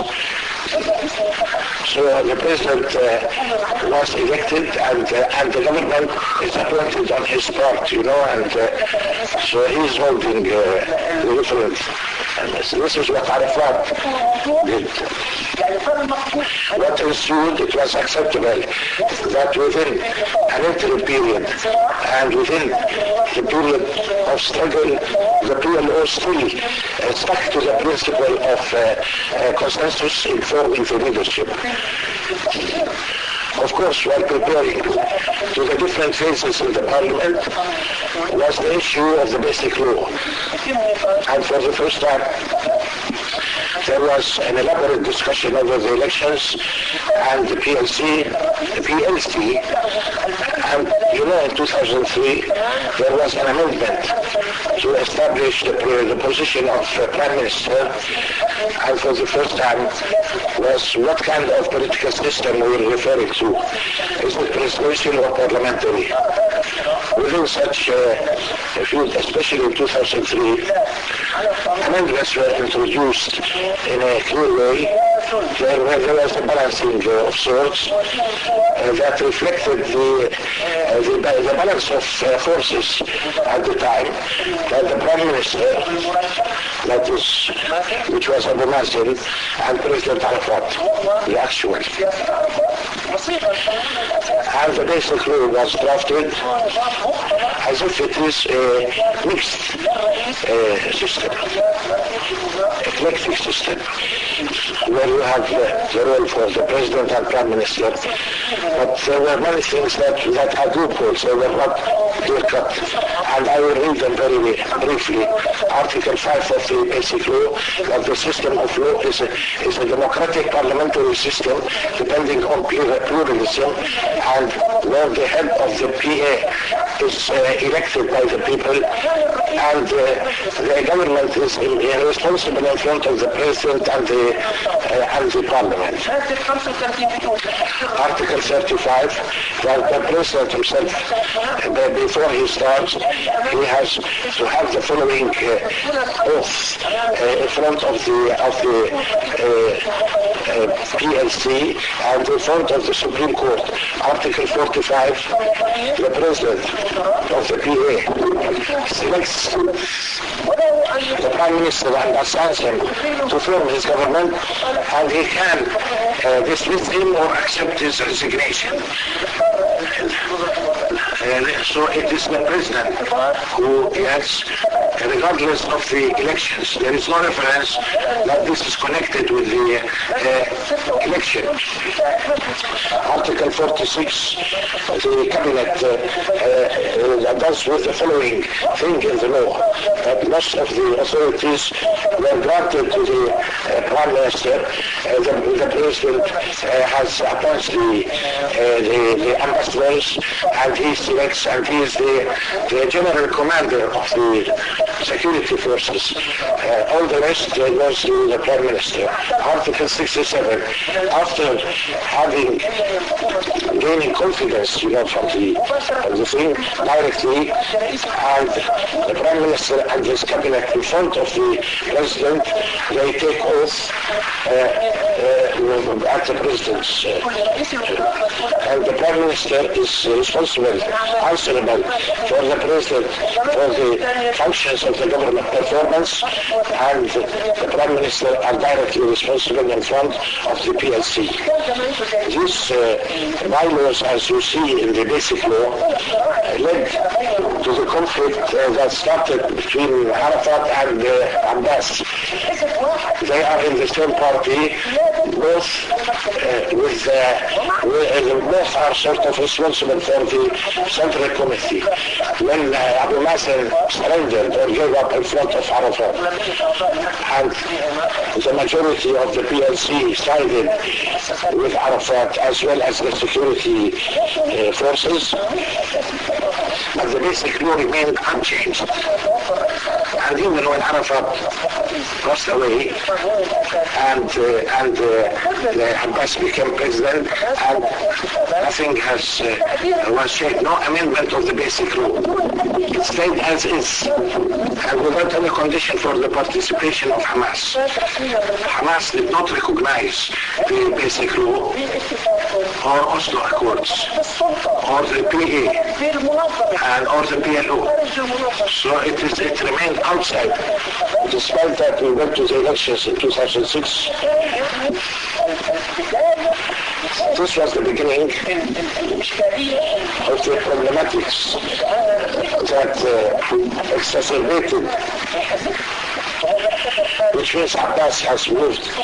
He considers that he is the number one authority, and the parliament was Hamas.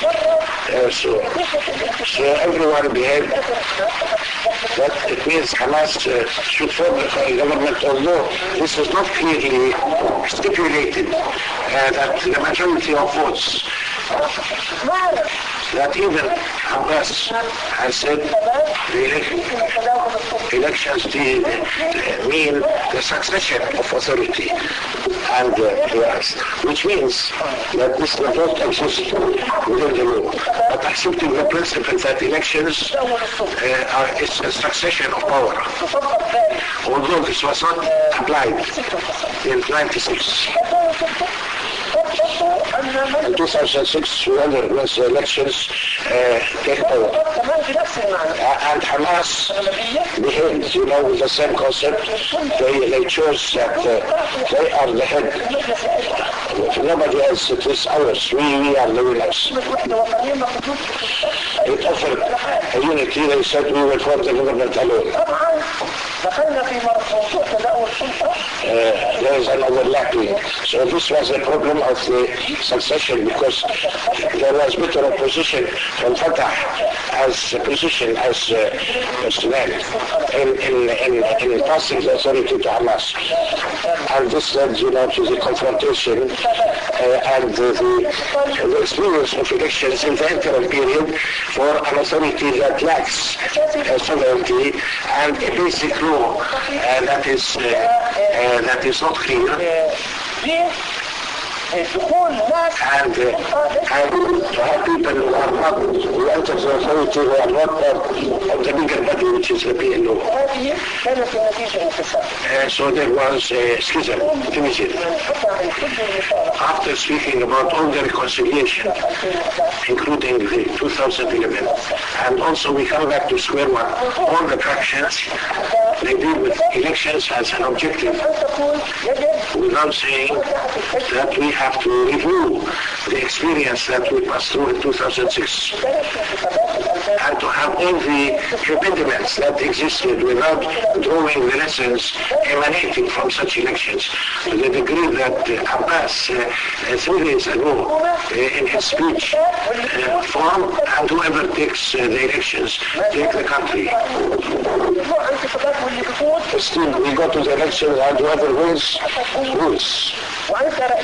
And if you have certain, and you are the president and you have a certain platform, so how can you use? There will be also the same overlapping. So the issue of elections becomes acceptable and should be experienced for a number of reasons. And the most important thing is reform. And this requires changing faces, figures, in order to introduce all the reform changes that are needed. But this is a phase for the continuity of the existence of what is known as the revolutionary legitimacy, symbolized by the PLO and its factions. And Israel has retreated from the accord, so there is a clash between the Zionist plan and the Palestinian scheme. So they will do, and the idea of revolution is still there. Therefore, the revolutionary legitimacy is not crossed off, but there is an authority, and so far, as George has said, that dismantling the authority has been given up. There is an alternative, which is to reform and reviewing the form of the authority. But no one is referring what is the objective behind holding elections. And shall we do it when we are divided and Hamas is out from the PLO, and there will be a clash between the PLO and Hamas?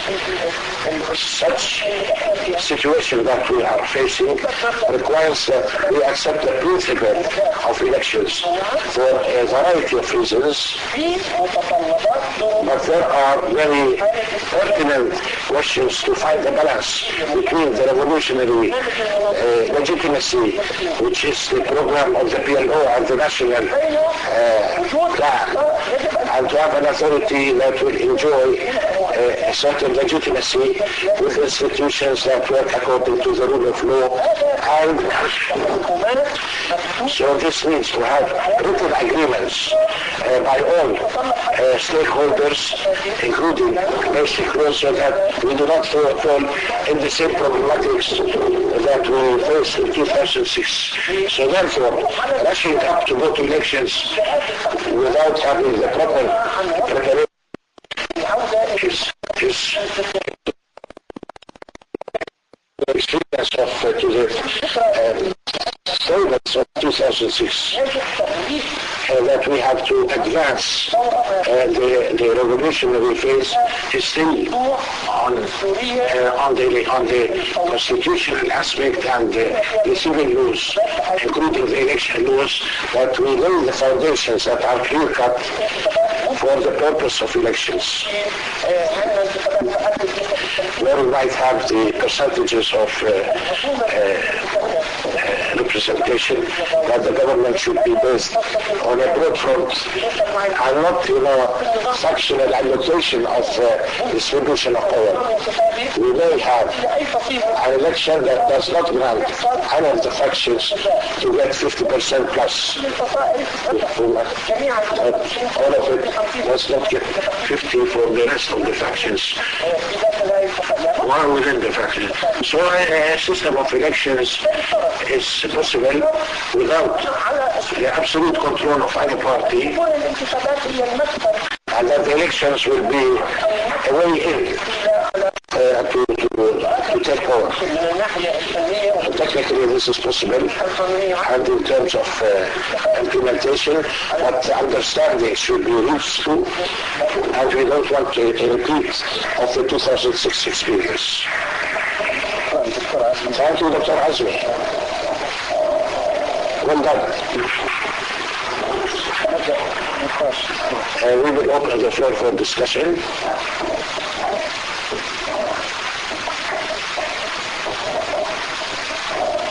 I have also maybe an odd idea. Dr. Hasmi said we should have a new election by ground rules. Do you think that we should make it that historic Palestine is one unit and elections are held for the president of Palestine, mandatory Palestine within the Arab League, and God bless you. Assalamu alaikum.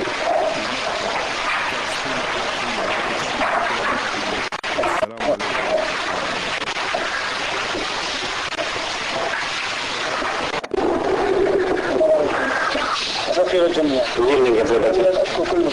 I thank all panelists, especially Dr. George, to draw the tragic scene in Palestine.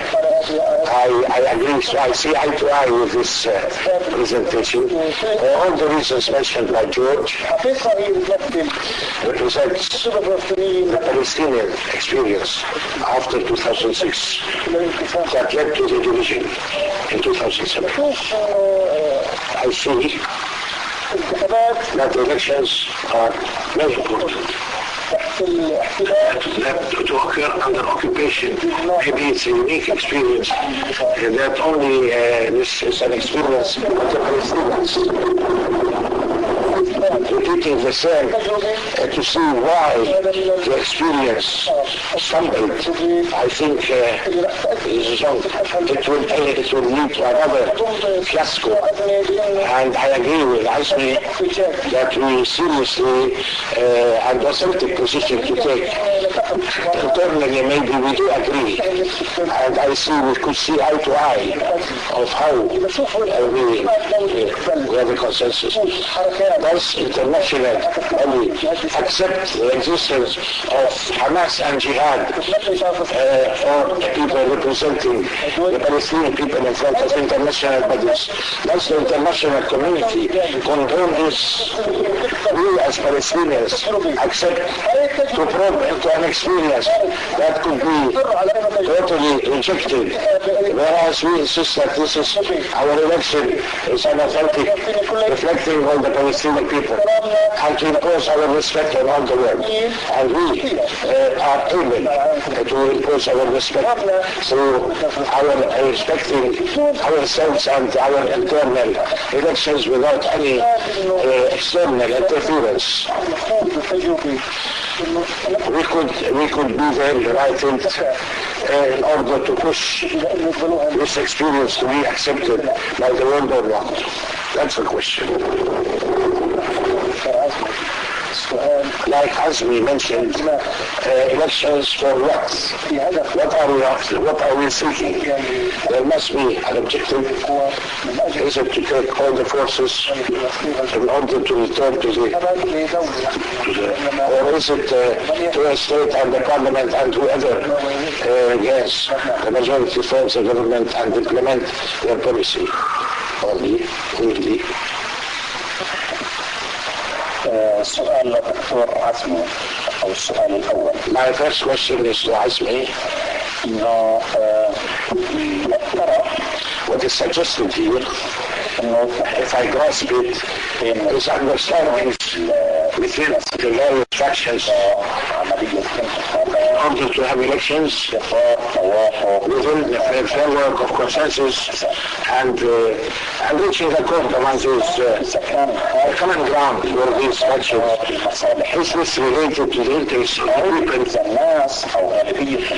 Or if the majority of the people are in a situation of understanding or lack of understanding and recreating a system of elections? In other words, such elections had a new leadership which where there is an agreement upon and based on this, on the extensive experience in order to respond the hot questions such as unemployment, for instance, and all the social problems that are encircling us. And to George, I have a question. Dr. George, he thinks that those who are qualified for charity programs are the young people, are the youth, who are asked in this direction. And maybe it is based for 70% of the Palestinians who are young age-wise. It seems to me that they are exempting or removing the responsibility for people who are not young. 45% are unemployed. And those who work under extremely harsh and complex situations, maybe what is requested from the other than the youth to empower the youth in order to reach a point where they become empowered in order to raise out their voice. Thank you very much for all this rich presentation. What is the future of the PA? And do you think that going on the reconciliation is a kind of keeping our existence? تفضلي. يعطيكم العافية على المداخلات الغنية. سؤالي بسيط، برأيكم ما هو مستقبل السلطة الفلسطينية؟ وهل برأيكم أنه الذهاب في طريق المصالحة هو نوع من الحفاظ على الوجود؟ شكرا. دكتور يوسف.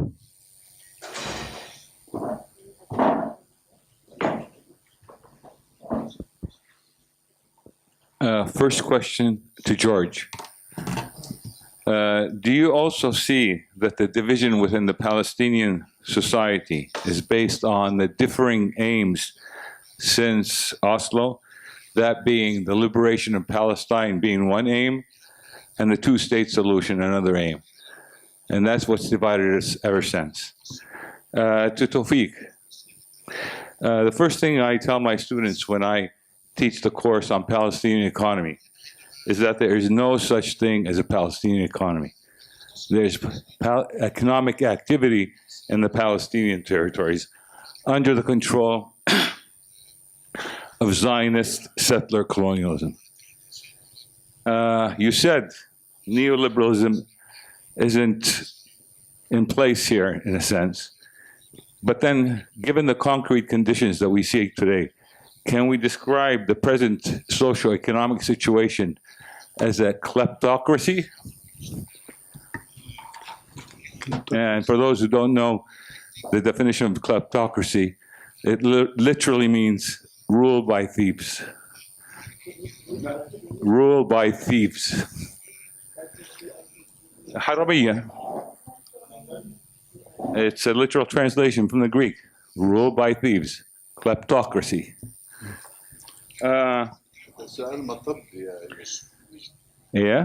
سؤال مطب هذا يعني تورطنا فيه الإجابة يعني. ما هو إذا بدنا نضلنا نخاف وين الديمقراطية بنحكي عنها.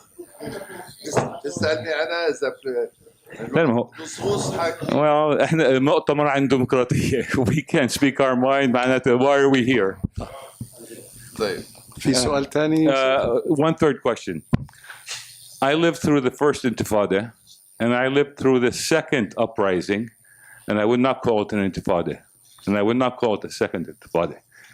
Completely different circumstances, causes, consequences. So I think we should clarify that in terms of how we use the term in the future, especially in academia. طبعا this is a statement مش question. طب خلينا ناخذ يعني ردود الزملاء وبعدين نيجي لجواب. نبدأ بمجدي بعدين. تبدأ بالدكتور عزمي لأنه أول سؤال كان حول الانتخابات. يعني أولا أنا قلت أنه أنا سأتناول موضوع صغير في إطار الموضوع الفلسطيني الشامل، وليس بالضرورة هذا الموضوع أنه يعالج كل إشكاليات الشعب الفلسطيني.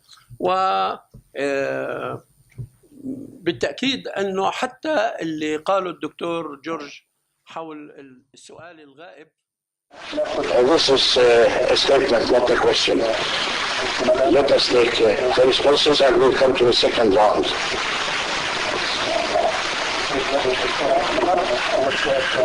We start with Azmi because it was the elections. I said I will address a tiny issue within the broader context. Comprehensive, micro and macro.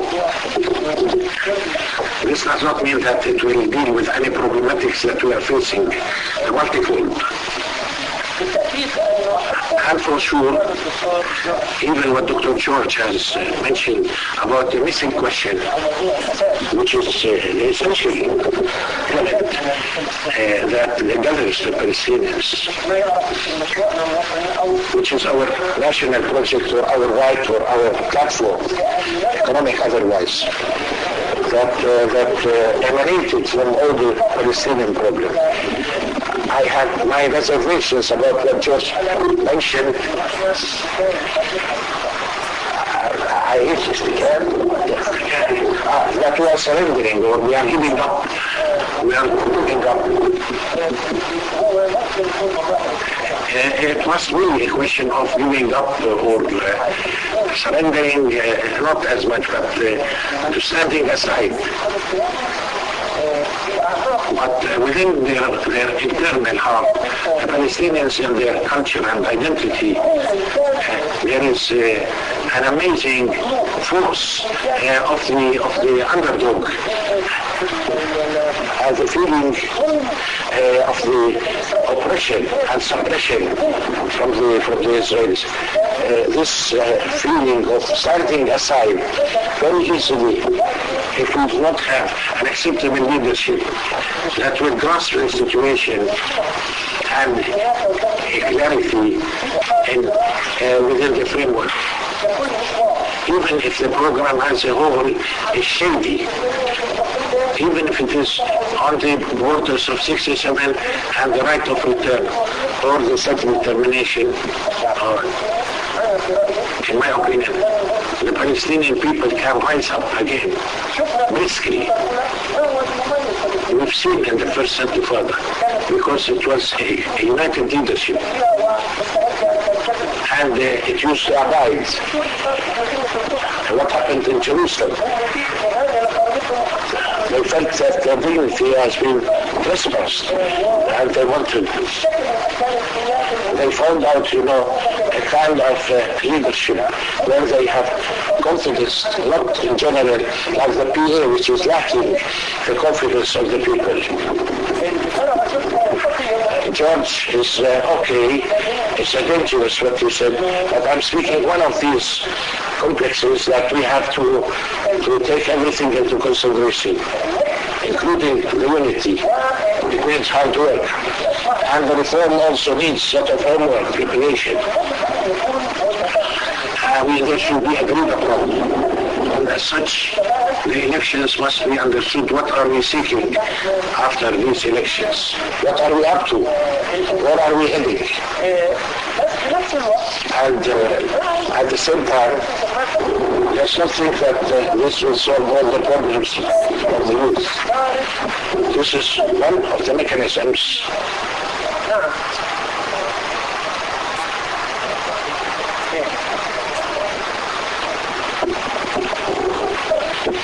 I can't hear him.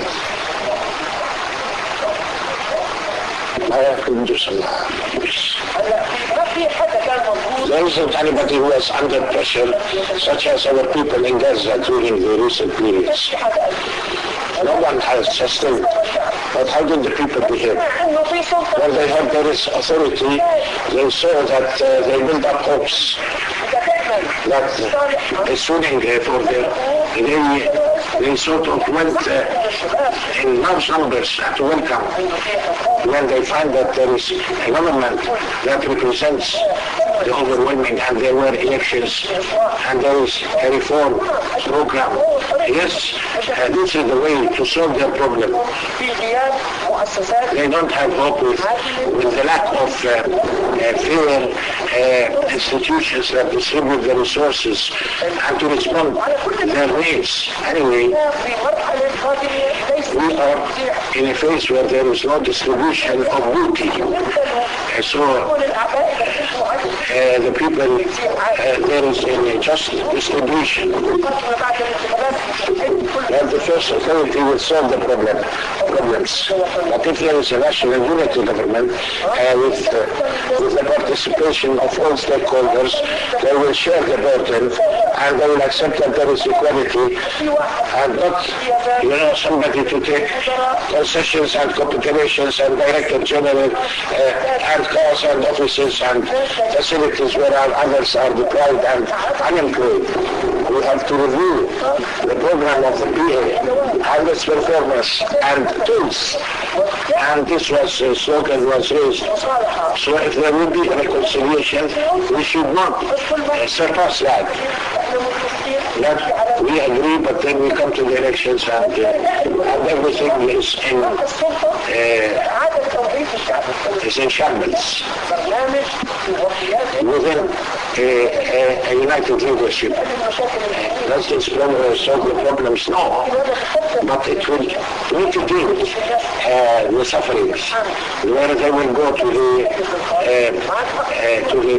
the private or general margin in our people. There isn't a public issue which is uniting all the people. So everyone seeks the redemption. The youth, the teachers have their redemption needs, and people with special needs also. Everyone has his or her interest. There isn't one issue that unites the people. There isn't one leadership that they trust fully. There is no hope that the process is moving forward. So on the issue in Jerusalem, it's a very thing, the taxi driver and the drug pushers from Anata and ex-prisoners, and there were religious. When they saw that there is an issue, they all lined up and they forgot that everyone, they have their own schemes in life and what problems they have. So the future of the PA, there isn't anybody today, internationally or regionally or Israeli or Palestinian one, have the desire to dismiss the authority. Everyone has their considerations. But all the changes, will keep the authority functioning in the West Bank and Gaza. For different motivations, it will mitigate or alleviate the reconciliation and help the Palestinians to put their efforts and to carry the burden, but it will not be sort of to solve all the problems. I agree with Dr. Hasmi that this situation will be permanent. The issue, but what are the conditions that will change? Because the scene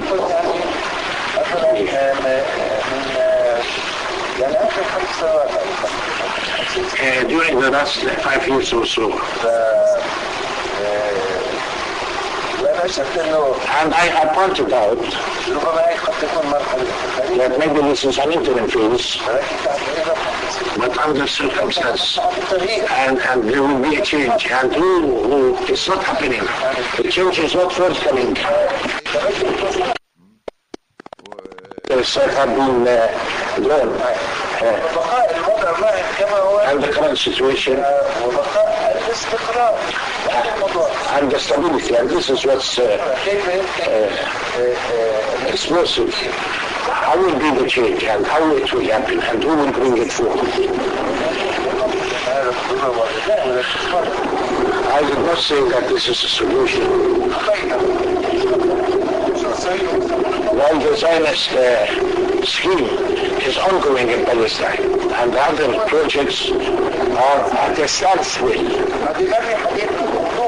and as if the situation is normal. I am surprised, that and the coffee houses are increasing. And Tura, they have to change the name. But yesterday I passed in Tura that I saw 1 kilometer of cars after the gas station. 1 kilometer of cars. Situation, people are I agree with Asmi that things could change, but there are no indications of it. Because of the time limitation, the existing of the PLO and the PA. If they were out, they could have led from outside.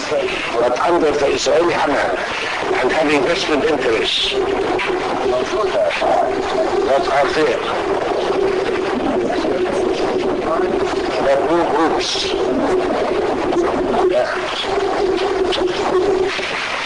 المؤتمر الأخير There was a new party that was not. There are people in Fatah in different factions that a new party almost was formed. The problem with authority that they are doing nothing, and I want to indicate from a different angle. It is said that it has abandoned, Arab-wise. Partly is correct and partly is not. In front of the tragedies in Syria, Yemen, Iraq and Libya. And how could black people look for their needs? But what is not true that historically that Arab support was not, it was a reaction what happens in Palestine. And if nothing happens in Palestine, the Arab is not more royalist than the king. This is the basic problem. Or otherwise the Arab countries' regimes would not have been audacious, what is called for the Arab quartet to want to find an inheritor to Abbas, who is appointed by them. They would not have dared. It's, the giving up of the authority. This is why the Arab public, it opened the way for other people in order to abandon the issue. If there is an initiative from the PA, they would not have dared to do, to go to the stage where they were. It is not the fatigue. Fatigue is the killer. Not all the public.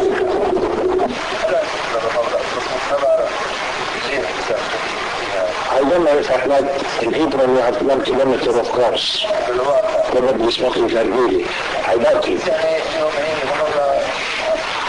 But this is the capital. Boisterous. Or Mahmoud, other than the youth, to be allowed to get private advices or the jobs secured. You need a new type of dynamic.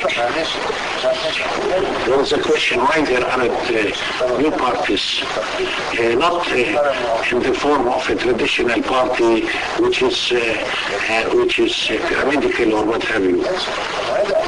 There is anything which is coming into being, and I'm surprised. I do not have an explanation for what is surfacing on the ground. We must be in a transitional period. The mood, the public mood, could change, like moving sands, if you like. that there was a defiance from Abbas, which was going to do, and people went on demonstrations, and not only from Fatah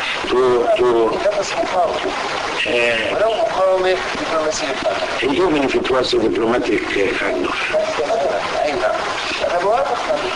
I agree with Azmi. There's something comes into being that people will be attracted and their conscience will be, but now it is in deep slumber. That's a party to deal with to address the social issues. The microphone is closed, what I'm trying. You know that Islamic Jihad, that they will get more voices from the traditional parties. They are rising up, which is Hezbollah. That they are gaining. The microphone is closed.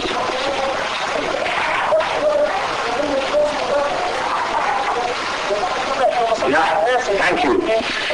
Because the direct interests of people will be affected. Where the private prevails over the general. And that the struggle with the Israelis and the feeling of suppression is the main motivation in their moving on. And if a party which is seriously resisting, which is taken seriously, for the Israelis you will find out that this party will expand in a geometric way.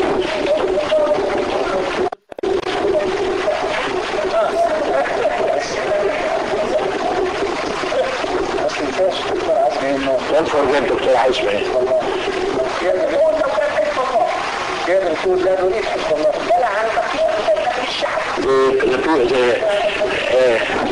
The leadership says we don't want Hezbollah. We mean a rejecting party, not to solve just the problem of the youth or of the senior citizens or people with special needs. They need a party which is resisting. That's the bottom line and the basis.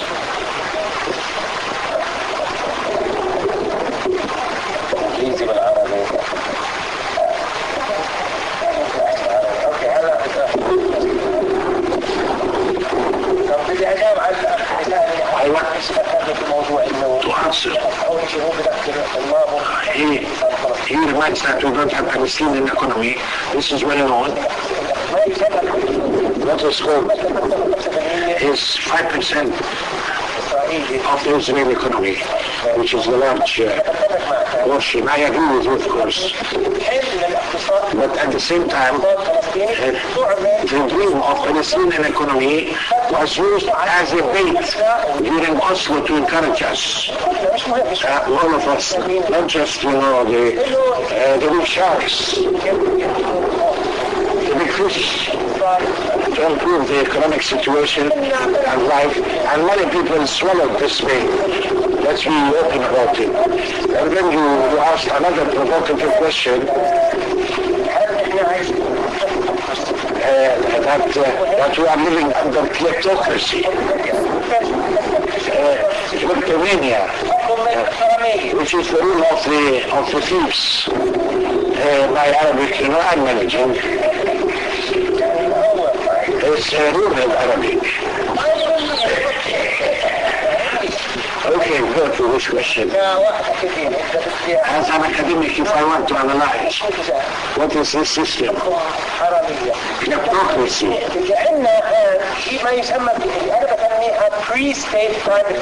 هذا هو الخصخصة ما قبل الدولة. ما قبل الدولة. I called my book Palestine, MTC. If all the elements are basic of statehood, the basic services are in private hands, what do we need? The sovereignty for already, more or less we have the services, plus minus. on the privatization bill.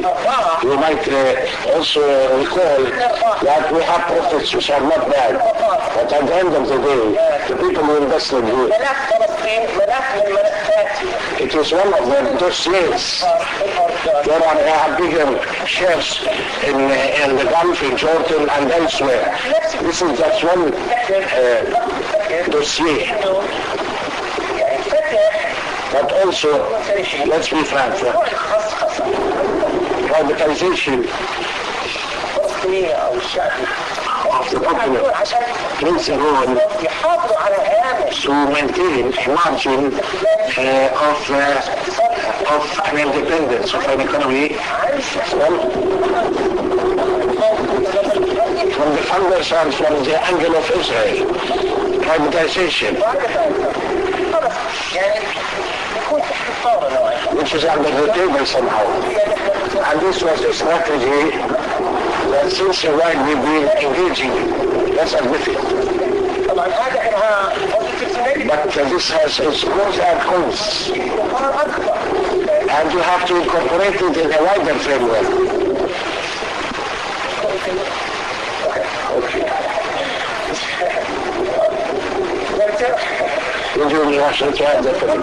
But at the same time, what is provocative and wrong in the question? You said, we don't have a Palestinian economy. What are you talking about? How do we have kleptocracy if we don't have Palestinian economy? What are the real forces that are dominating the forces? It's not the PA, it is the Israeli army, the Zionists, and the funders. They have the upper hand. We have only a small margin within this very margin. Let me finish.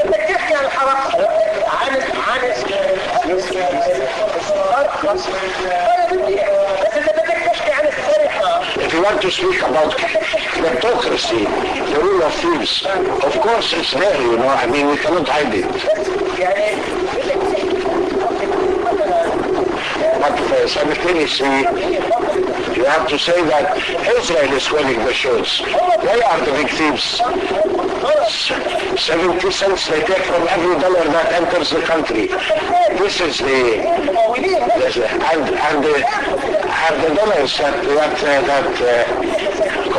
cooperate with that, collaborate. We won't speak about the tiny Palestinian kleptomanias. They play a role, but they are a marginal part from them. I can't see Joseph. Yes. Majdi. My glory. That's Majdi in English. Thank you. Allow me, ask me to disagree with you over representation. Particularly, I had a position on the abstract mentioned here, which was clear from what you have. The elections could undermine and the polarization and it could distract the two, and that you have a broad that has to do this abstract presented in the program, which we were pragmatic. So I was looking for an answer to the question, is it a problem? And I have found out that there was a sort of consensus thing we should do, but if we agree on it before or afterwards, so that we don't have disagreements and there is a solution to change the election system and find understanding. The question is, if we don't find the common ground, does this mean we remain with no elections, or the system that you have out the PLO, where it was brought from and where there was resistance and fighting with Actually, this does not apply to the Palestinian situation today. You have security apparatus, and you have the intelligence and police and electronic kind of crimes, and they coordinate with Israel. All the situation is there. That such operations go on are not connected with the major players that you mentioned and reach a consensus, and the both front between whom and whom, between factions that today that have diminished tremendously. Before 40 years ago, they sent a patrol of military operation in the occupied area. And the problem every time that there is a consensus or understanding, or they, both sides ask, we spoke a while ago, when we went to Gaza to convince the Gazans to have municipal councils, and we have come to the Shura Council to consult. We are not taking part, but our only condition is accept that both of us make elections about consensus in the West Bank. We accept, we will go along. We don't want competition and to enter into a headlong confrontation and that the allocations start appearing in a different way. So I think, I don't want to diagnose the current situation. You have done a good job in that respect. And we know where things are standing now, where we read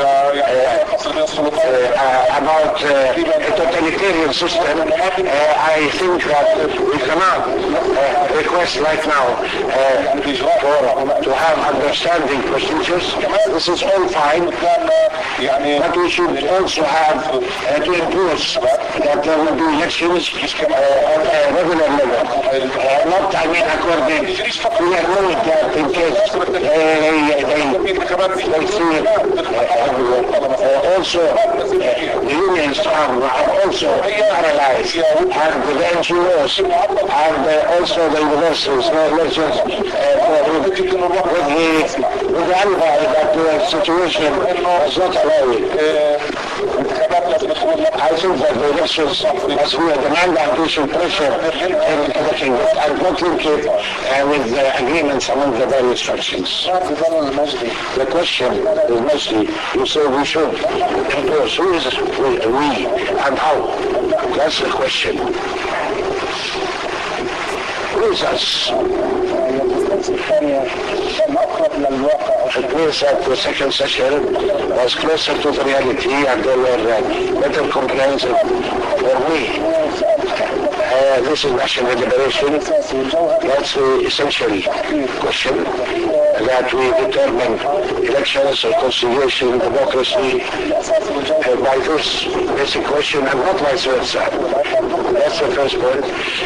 Secondly, for concrete, it is known historically that any colonial settler system establishes that the people who fall under occupation or colonization, that they become collaborators or agencies, an unpatriotic thing that empathizes and collaborates with the occupied. This is a common phenomenon. Your book, which is in the West Bank, where we can find it, where specified this clause. I transform even that there is people who benefit from the occupation. The non-patriotic, well, existentially they benefit from the land of occupation. It's not a class, but it's a group. But what is the secret for the reconciliation? Is it popular thing? But there are international and regional movements of certain intelligence parties that have pushed for this and for the elections. Is it motivated locally, or there are international realignment?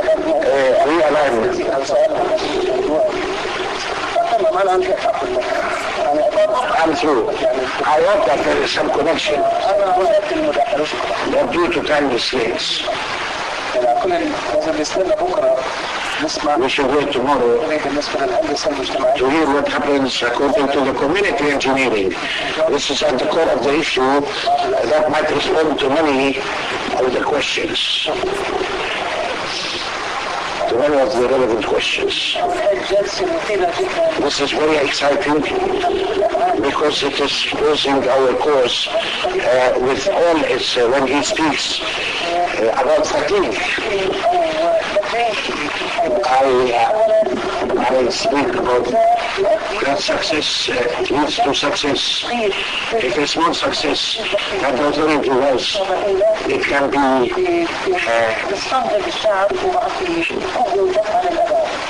and it gives a greater push. There is another mantra that suppression leads to explosion. We are sitting on the burning coals, and this situation cannot last. At some point it will explode. Every major mistake in Oslo is that the leadership or the PLO has put itself under occupation. There is an oxymoron. There is a major contradiction between being a revolution and an authority. How do you get out with all the surrounding situations of suppression, lack of concern, internationally, American support and otherwise? This is a major problem.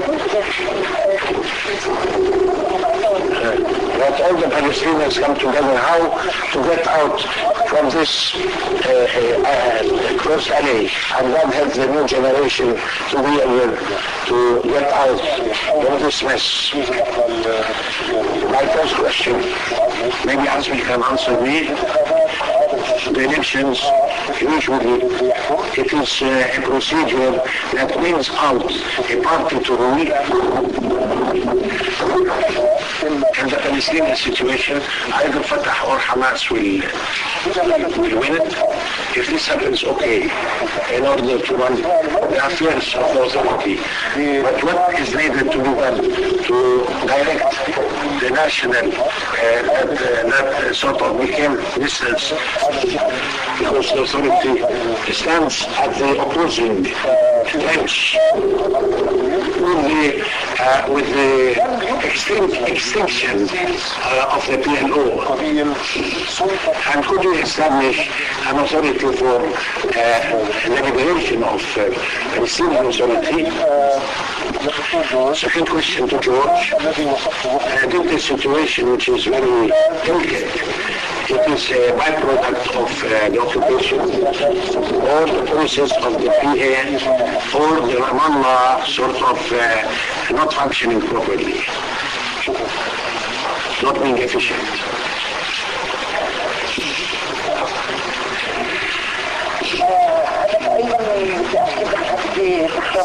I want to speak what Dr. Basim has me. You are confusing me. You are speaking about elections of the PA or democracy for the patriotic. You started by our history in the PLO, and I have a point here that if you want to speak about the circumstances in which things unfolded at the time, it had democracy and evolutionary legitimacy, resistance. It's not one person that sends patrols, mostly. It's much more than that. And even the allocations, it brought a program of 10 points, which is not Fatah, that even the Democratic Front and all these leadership, they discussed 6 months until they got where they got. Now people accept or don't accept, but this was democratic behavior at the time, according to the prevailing circumstances at the time. The second element, we're speaking about a national front, which is the PLO, and the PA, which is the autonomy according to Oslo. I think that there is a difference between the two. The elections for the PA, for Hamas or Fatah, or Abbas or no one. It is Israel and America call the shots, even municipal elections. When they allow us, give us the green light. This is the margin we're talking, they call the shots. This is what Tawfiq has been saying. When they allow us, how much this will be fruitful, whether it is for the parliamentary elections or municipal, and how to build this broad front, which is the PMO, in order to include, and I think that this does not come out through elections, when you will have a minimum level platform, either to have allocations or representative of all, we don't speak only about Gaza, especially about outside, and also the issue of the Palestinian. 1 minute for each panelist in order to give the ground to conclude.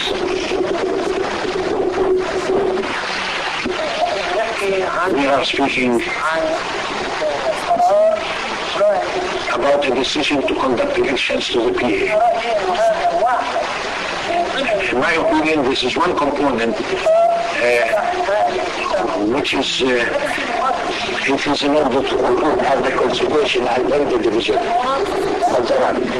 Because the problem of the Palestinian people is our two leaderships and two programs.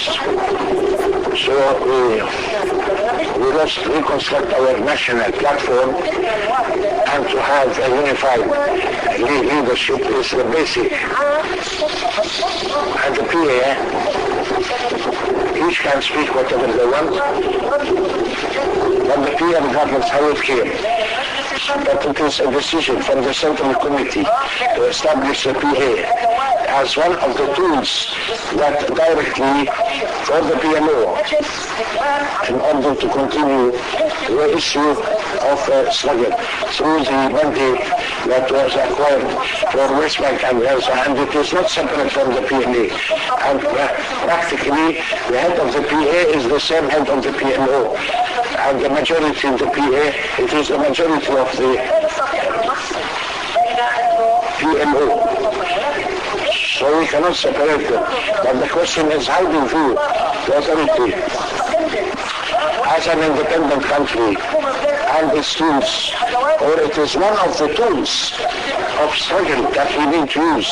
This comes back to us, and not they can decide as they wish, the Israelis, or in our national platform, how do we want the authority, how we utilize it and adapt it and choose the different institutions, asserting the unity of the people.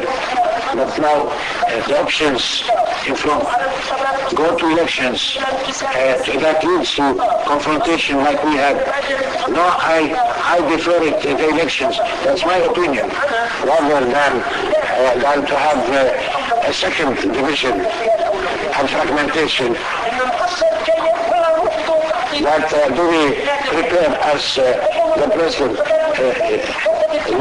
have a government and do and make elections? Is it an independent country? This needs to be properly dealt with. الوطني كيف نريد أن تكون السلطة؟ كيف نستخدمها في برنامجنا الوطني؟ كيف نكيفها؟ كيف نختار مؤسساتها بحيث تساعد على وحدة الشعب؟ وأنا في كل الأحوال إذا حطيتيني أمام خيار، أنا ما بستحي، إذا حطيتيني أمام خيار نروح على انتخابات في السلطة تؤدي إلى انقسام جديد زي اللي صار، بقول لك لا، أنا بأجل الانتخابات لحد ما نتفاهم عليها. هذه وجهة نظري، ما بحب أروح أنا عن انقسام تاني.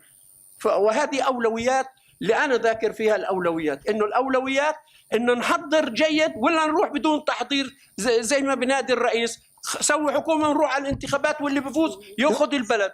إيش هو؟ شكرا دكتور عزيز. بلد مستقل، دولة مستقلة بدها يسلم دولة واحد. واضح. Peter, please, would like to see your writing on the wall. I apologize that I'm going to make some comments quickly in English. I think my paper was somewhat circumstantial. Microphone.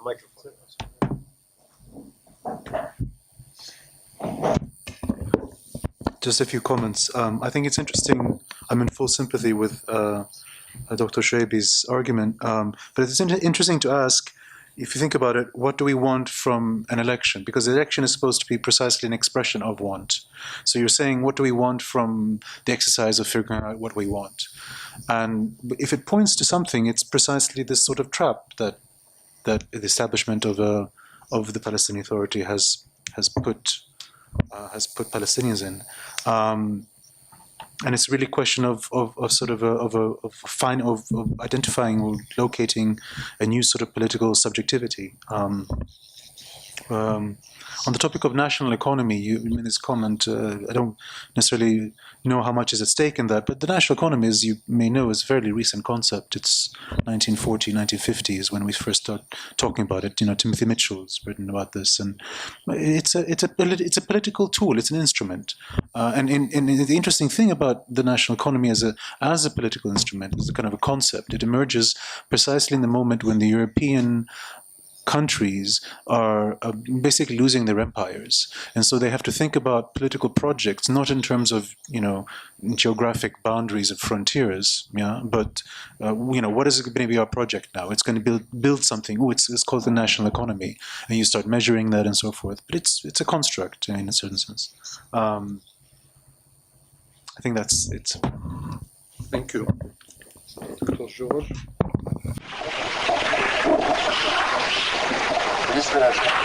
Concerning the question of Bassem, the outcome of occupation, it is to diminish the authority that there is no fatigue. Of course, the occupation is a protagonist, but this is a phenomenon, and then we see what are the factors that led to where we are. This is the question. What is to be done under such circumstances? And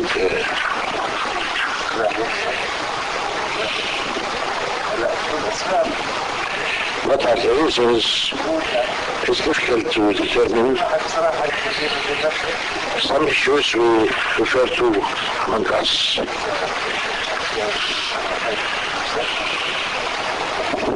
I don't know if I can refer to it because it might be misconstrued.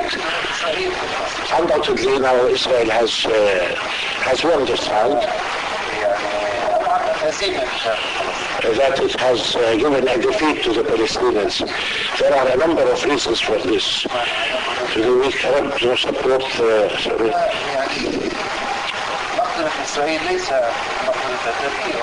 and it is not the subjective, but it's control of the United States and of Europe. The leverage it has.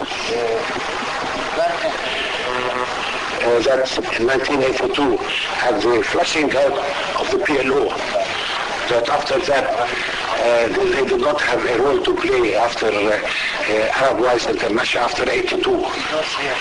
In order to have a political role and popular support. It is either a player or a destroyer. They have to be disruptive. To be a player or a disruptor, there must be an action in order.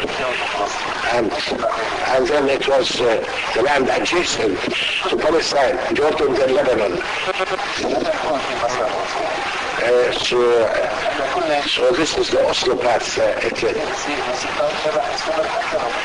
because the settlement would have continued even if there was no Oslo.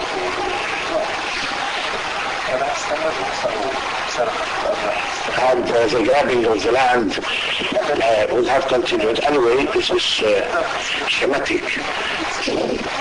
But in the short range, Israel, but not on the long range, because they want the land.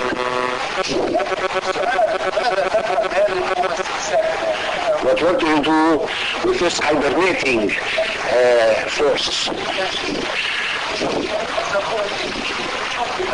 What can you do?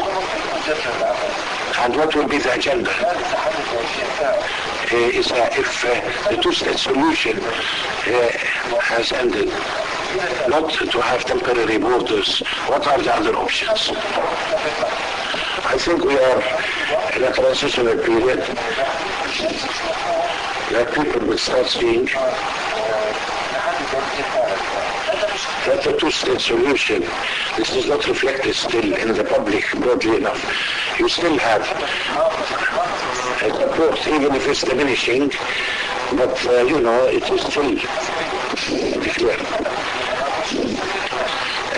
The big danger is that the Zionist project is ongoing, but they don't have solutions, especially the right in Israel. I don't know how much this will last. It might take a while. But there will be a new outcome that will come. I don't know if time allows that I delve into this.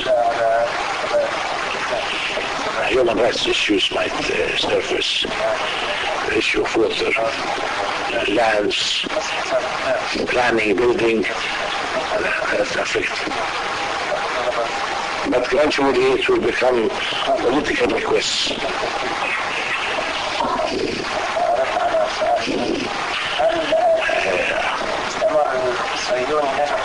This Zionist colonization created a certain category that accepts the fait accompli to be agents for their interests. Very frankly, I think no. They succeeded in certain things to separate us. And to have the authority as a separated area and to be agents for Zionists, not yet. We didn't reach that point.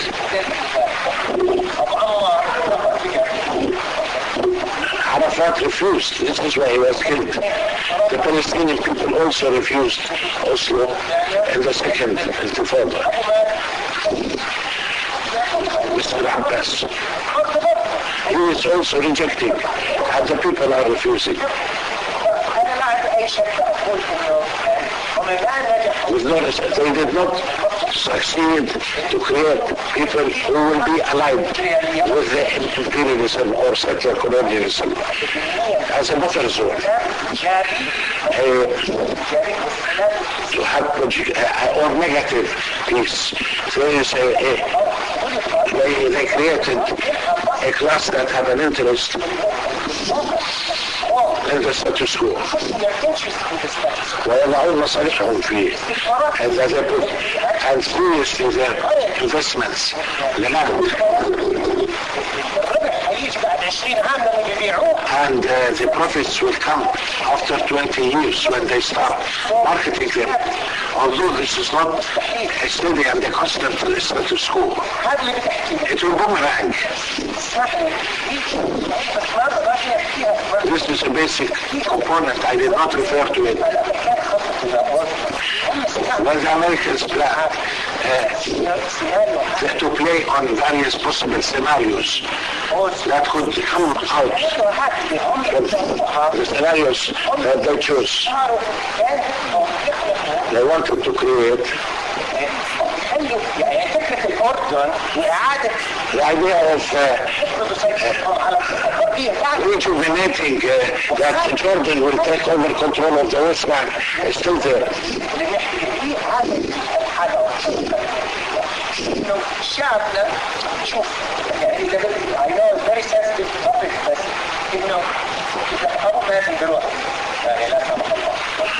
When Abu Mazen is out, the following generation are weaker,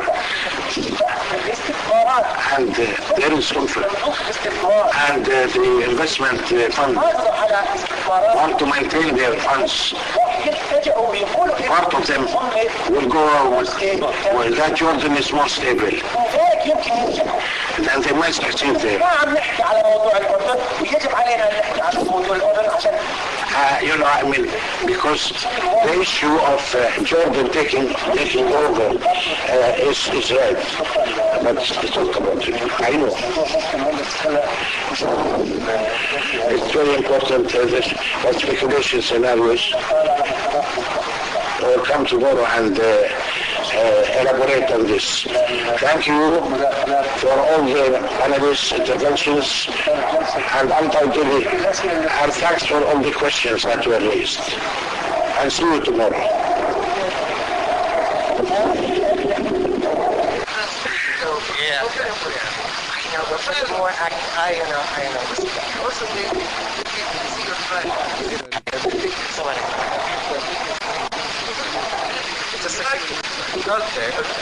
No, but it's precision. Thanks.